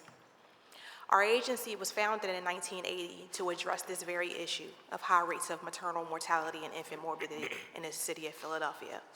And it's truly disheartening that here we sit all these years later, still addressing these same issues. For over 4 decades, MCC has worked to ensure parents impacted by social and racial inequities can birth with dignity, parent with autonomy, and raise babies who are healthy, thriving, and growing. As you've already heard throughout today, or throughout this morning, rates of maternal mortality and morbidity persist across our nation, in Pennsylvania, and in Philadelphia. I thank this council for focusing attention today on solutions, as these rates will not improve until we directly address the underlying disparities which are rooted in systemic racial and social inequities. Improving outcomes will require a multi-pronged and multi-sector approach, and we are guided by the evidence that suggests improving the conditions in which Philadelphians are having and raising babies is a critical step. At MCC, we focus on social determinants of health, the conditions in which people are born, grow, live, work, and age, the same conditions that influence maternal health and birth outcomes. Factors such as income, education, housing, food stability are social determinants of health that are negatively impacted as a result of systemic inequities experienced by Black and brown people. Simply put, Philadelphia must invest in resources to address these social determinants to achieve equitable births. At a systems level, we should support our local insurance payers and hospital systems to actively pursue improving outcomes for Black and brown birthing people. They can implement strategies to combat implicit bias, develop and implement strategies to diversify the perinatal workforce, and ensure equitable access to doula care, maternal mental health, lactation support, and home visiting. At the community level, we must consider the physical and behavioral health of pregnant people before they get pregnant, as well as throughout pregnancy. We can do this by investing in programs and supporting interventions that focus on pre-existing physical and behavioral health chronic conditions that can negatively affect birth outcomes. On an individual level, we must acknowledge that every birthing person is an expert in their own experience. They need to be respected, listened to, and given access to resources to support healthy birth outcomes. Every parent has a right to set goals for themselves and their babies and seek success through their own definitions and methods, free from value judgments and expectations established in systemically racist institutions. As an individual who's delivered 3 children in Philadelphia and continue to receive care in Philadelphia, I have a personal interest in advocating for this issue. I myself, who I consider to be a well-educated, presenting woman, have faced certain obstacles when I've encountered care when caring my children. And although I'm eager to be a part of the solution, I too am frustrated and I am tired. And I recognize that today is another step in the right direction to eradicating these issues within our city and hopefully eventually throughout our nation. But at each minute, each meeting, and each second that passes, pregnant people, postpartum people are continuing to die. I'm afraid for my daughter and my niece. I am waiting. I am still waiting, and I don't expect to have any more children. My mother waited, my grandmother waited, and I don't know what's in store for my daughter if she decides to have life beyond her own. What will they face? What resources will be here for them? I am a little bit more hopeful, not only from this hearing today, but also with seeing different initiatives pop up within the city, one of which was referenced by one of my peers, the Philadelphia Joy Bank, which is a great example of a research-backed intervention that both targets the social determinants of health as a mechanism to improve birth outcomes and respects the autonomy of parents. It is a guaranteed income pilot designed to improve birth outcomes in communities experiencing the highest rate of low and extremely low birth weights for children. MCC is committed to partnering with City Council, the administration of Mayor Parker, the Philadelphia Department of Health, and our other community collaborators and organizations to find and implement these types of solutions for the persistent rates of and racial disparities in maternal mortality and morbidity in our city. These are complex and multifaceted, challenging issues, and in order to see results, our solutions must be as well. Throughout the panels today, we heard a lot of talk about doulas. We have a doula training program at Maternity Care Coalition. We contract with doulas. We know our colleagues in this work, Coco Life and Oshun, thank you, Oshun, are equally dedicated to this work as well. But I wanted to highlight again that the problems that we see are multifaceted challenges, and the solutions have to be multifaceted. And I love doulas, but it is not doulas and period. It is doulas in addition to. We have to be mindful to not break the backs of the doulas that are already on the ground doing this wonderful work, but be mindful of those who have an interest and passion for coming in to help us solve this problem. And just always recognize that doulas are anecdotal. Their work is, their work is amazing, but let's not forget that doulas cannot solve alone the systemic issues that impact and have caused this issue. Thank you. Thank you. Go to the next testifier. Go ahead. Yes, that's you. Please state your name. Good afternoon. I think it's afternoon now. Good afternoon, and I want to start by thanking Chairperson Ahmad and the members of her committee for convening this very important public hearing on racial disparities in the maternal mortality rate in the city of Philadelphia. It is critical, it's timely, and there's much that can be done if we all would jump in, roll up our sleeves, and cooperate. It's not an insurmountable challenge. It's big, but it's not insurmountable. Despite the incredible scope and depth of this topic, those of us who have been scheduled to present testimony have been challenged to carve out a primary portion of our remarks for solutions to the problem and to leave other aspects for future presentations.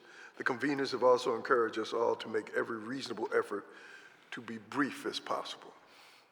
That being the case, however, I do want to launch into my brief remarks by creating a historical, sociological, and healthcare context for the wholly unacceptable conditions that have led us to the need for today's discussions. I'll start then by briefly describing the global, national, Southeast Pennsylvania, and Philadelphia nature of the problem, which can be done most effectively by quantifying the raw numbers of deaths experienced by birthing mothers and their infants in those areas.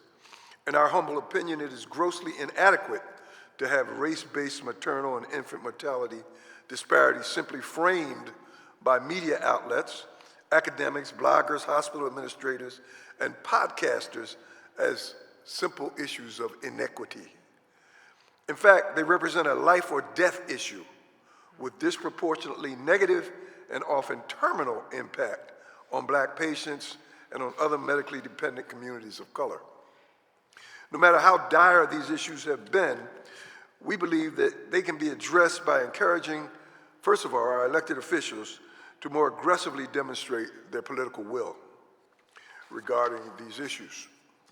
We also believe it will be critical for our community as a whole to establish new advocacy networks, direct community outreach initiatives, and to adopt a sense of shared accountability for addressing these issues. We can't just sit back and say, we pass the ball to the elected officials. This is all vitally important, and the corrective actions will certainly not arise of their own accord.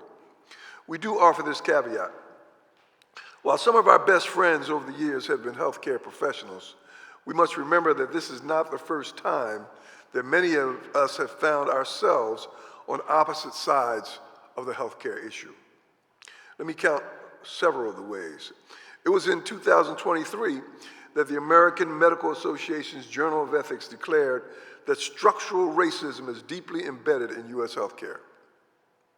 The AMA then went on to remind us that legally sanctioned racial segregation in U.S. hospitals did not end until the passage of the Civil Rights Act of 1964. For those of you who are counting, that was just 60 years ago. I was alive. So I think that to think that the problems, the racial relations problems and the segregation problems that were rampant prior to 1964 could not have been totally eliminated up through 2023. And yet, we need to understand that our subject today is a part of the larger context. This is not just something that occurred because somebody wanted to take advantage of birthing mothers and their children. Here's another report. For those of you who wondered where black and other physicians of color are when you go into a hospital or a healthcare facility. Have you heard of the Flexner Report? The Flexner Report in 1910 resulted in the closure of 5 of what had been a total of 7 black medical schools in the United States, leaving only Meharry Medical College in Nashville and the Howard University Medical School in Washington, D.C. as surviving institutions at that time. Today, the number of black medical schools has been increased to 4, now including Morehouse School of Medicine and Charles Drew University of Medicine and Science.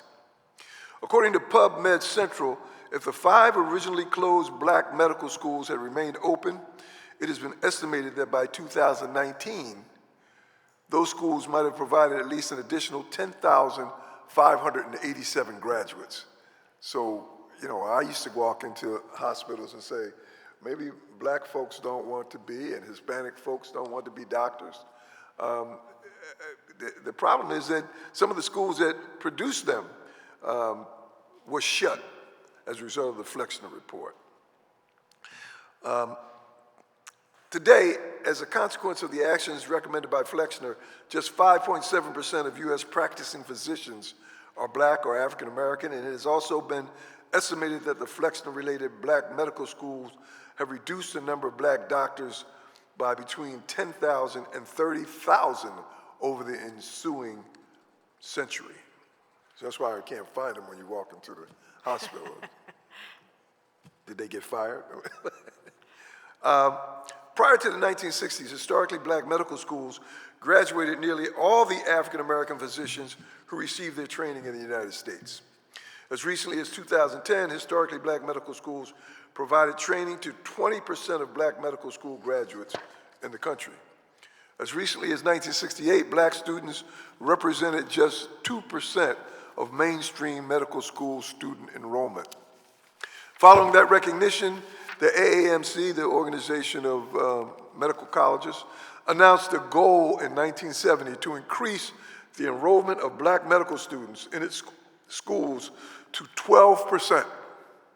However, over the past 50 years, that enrollment goal has not been achieved. And as of 2019, the percentage of black medical school enrollees at large mainstream schools had not reached even 8%. Now we'll focus on the specifics related to minority maternal health. The context is that we're in an environment where the people who are providers of health care and the people who have led the healthcare establishment have not been overly aggressive in having an inclusive environment for black people and other people of color. With 3,478 white, black, and Hispanic maternal mortalities, and 81,931 white, black, and Hispanic infant deaths over the period 2018 to 2021, the combined impact of the country's maternal health crisis has emerged as a leading cause of U.S. deaths and morbidities, especially impacting Medicaid-insured birthing mothers, women of color, and their infants. Exacerbating those problems from 1990 to 2000, 296 urban hospitals were closed across the country. In 2023, the Journal of American Medical Association, JAMA, reported that more than 400 maternity services had closed nationwide between 2006 and 2020. Between March and June 2022 alone, 11 health systems announced that they were closing their obstetric services. Ominously, in the year 1996, a New York investment firm called Forsman Little and Company acquired Tennessee's Community Health Systems. They call themselves CHS for short, and at a price they spent $1.5 billion. Subsequently, CHS played an important role in the closing of 129 hospitals. In 2014, CHS comprised nearly 200 hospitals, the vast majority of which were located in the southeast and southwest regions of the country. The southeast region of the country, 56% of the residents, 56% of the black population resides in those areas. Most of those areas were places that used to be part of the Confederacy. By 2023, the company's hospital holdings were down to 71 from 200, spread across the same geographic areas, dangerously reducing all-important birthing mother access to providers, midwives, and prenatal care advisors. U.S. healthcare professionals and other leaders continue to develop strategies to reduce the country's preventable maternal and infant mortalities. At the same time, they seek to eliminate the related healthcare disparities. Perhaps more importantly, it may very well behoove our increasingly diverse nation to begin to pay closer attention to whether the growing issue of maternal health disparities should also be recognized as the country's healthcare canary in the coal mine. Such a canary must play a critical role in alerting this country to better prepare for the genuine possibility that the issue of maternal health may be just an early indicator of other larger healthcare concerns for the nation, including the growing influence of private equity firms and their investors on U.S. healthcare policymaking, facility closings, and the setting of dangerously unhealthy expense reduction priorities. For example, closing maternal health focused maternity wards in large hospitals. We've seen that happen in Philadelphia. And that flows from people who are doing financial analysis. We've got people who do investment, and they invest in all kinds of professions and industries. They invest in peanut butter, they invest in automobiles, and their normal behavior is that they go in, they purchase the asset, and they try to cut expenses because they're trying to produce margin. Yeah. They cut expenses, and then once they've cut expenses, then they increase the prices.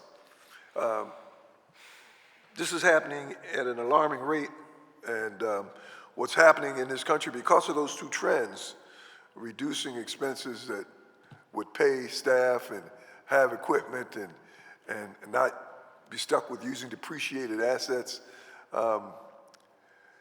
cutting back on sanitation expenses, and raising prices.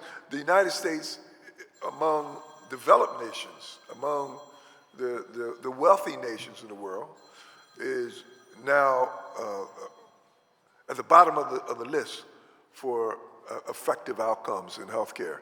And at the same time, it is at the very top of the list for being the most expensive place to do healthcare.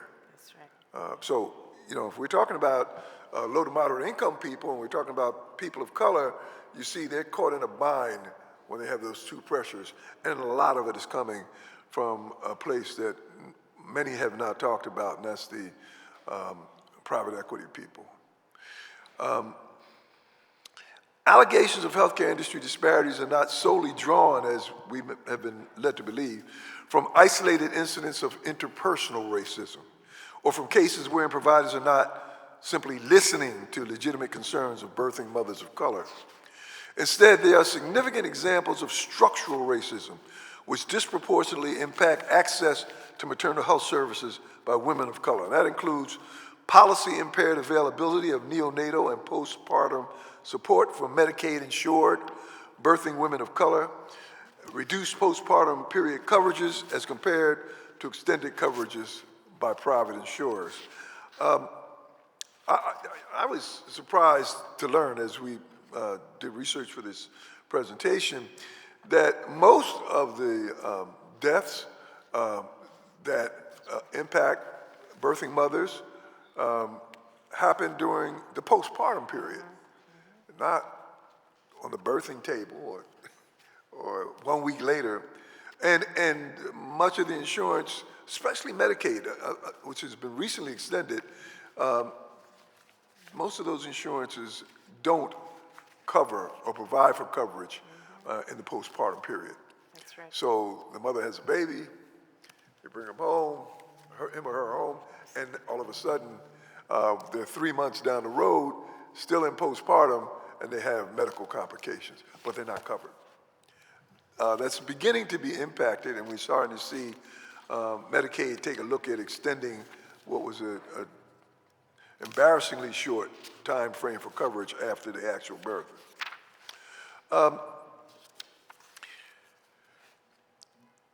An ongoing 16-year pattern of national system-wide closures of maternity wards especially those with notable Black serving and Hispanic serving patient bases, or high levels of resistance to accepting Medicaid-insured pregnant women as patients is also an issue.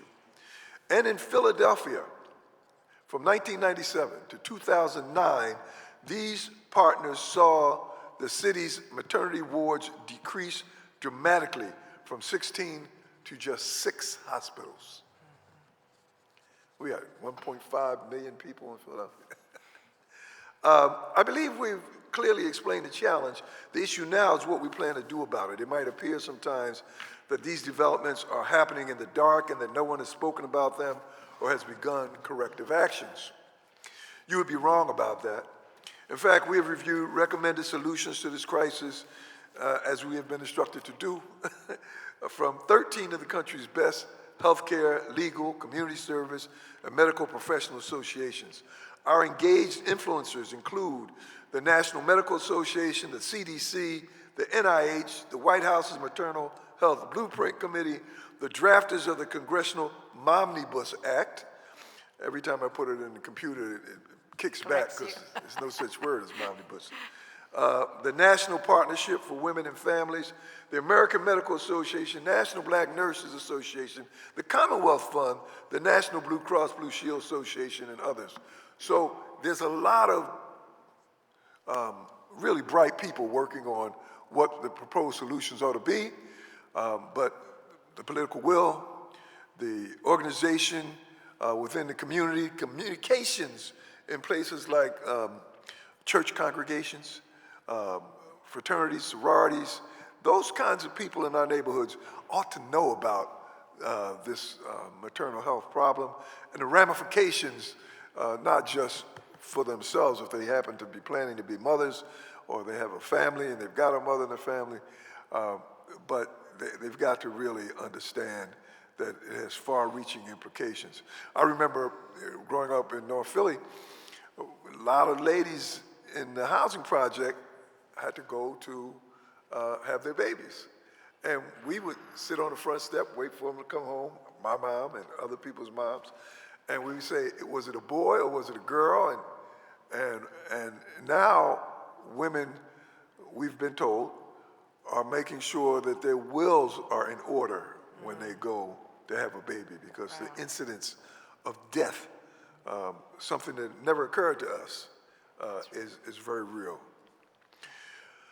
At this point, we've identified more than 50 solid recommendations, and we'll share them with you later, that would emphatically move the needle toward eliminating this horrendous crisis. We encourage you to reach out to those entities, join them, and help them to organize, build constituents and volunteers, and communicate excessively for the sakes of your families and our next generations. It can work, and we've been silent on this issue long enough. As a final recommendation, I want to talk to you about the NIH. We've got several recommendations from all these organizations, and some of them are very good.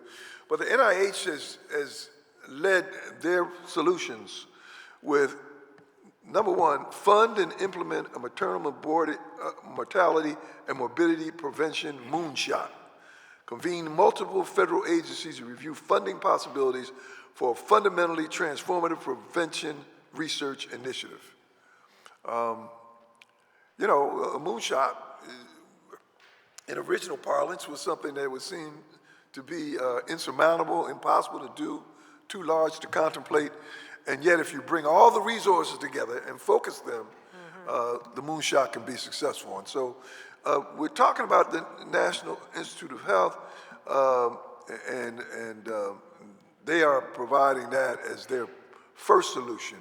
And again, we need to get people to be supportive of that and join in however we can. Postpartum coverage extension, we talked about that just a bit, and we've got to do more of that because that's where the rubber meets the road. Improve maternal health data, NIH also said, through enhanced federal partnerships with state and local maternal health data collection entities, communities, hospitals, and researchers will have access to better data to identify outcomes during pregnancy and to make improvements to support healthy pregnancies. NIH then said a more diverse maternal care workforce.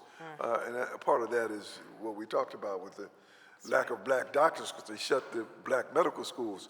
But the recruitment of diverse workforces and the maternal care workforce is critical. The mothers are going in.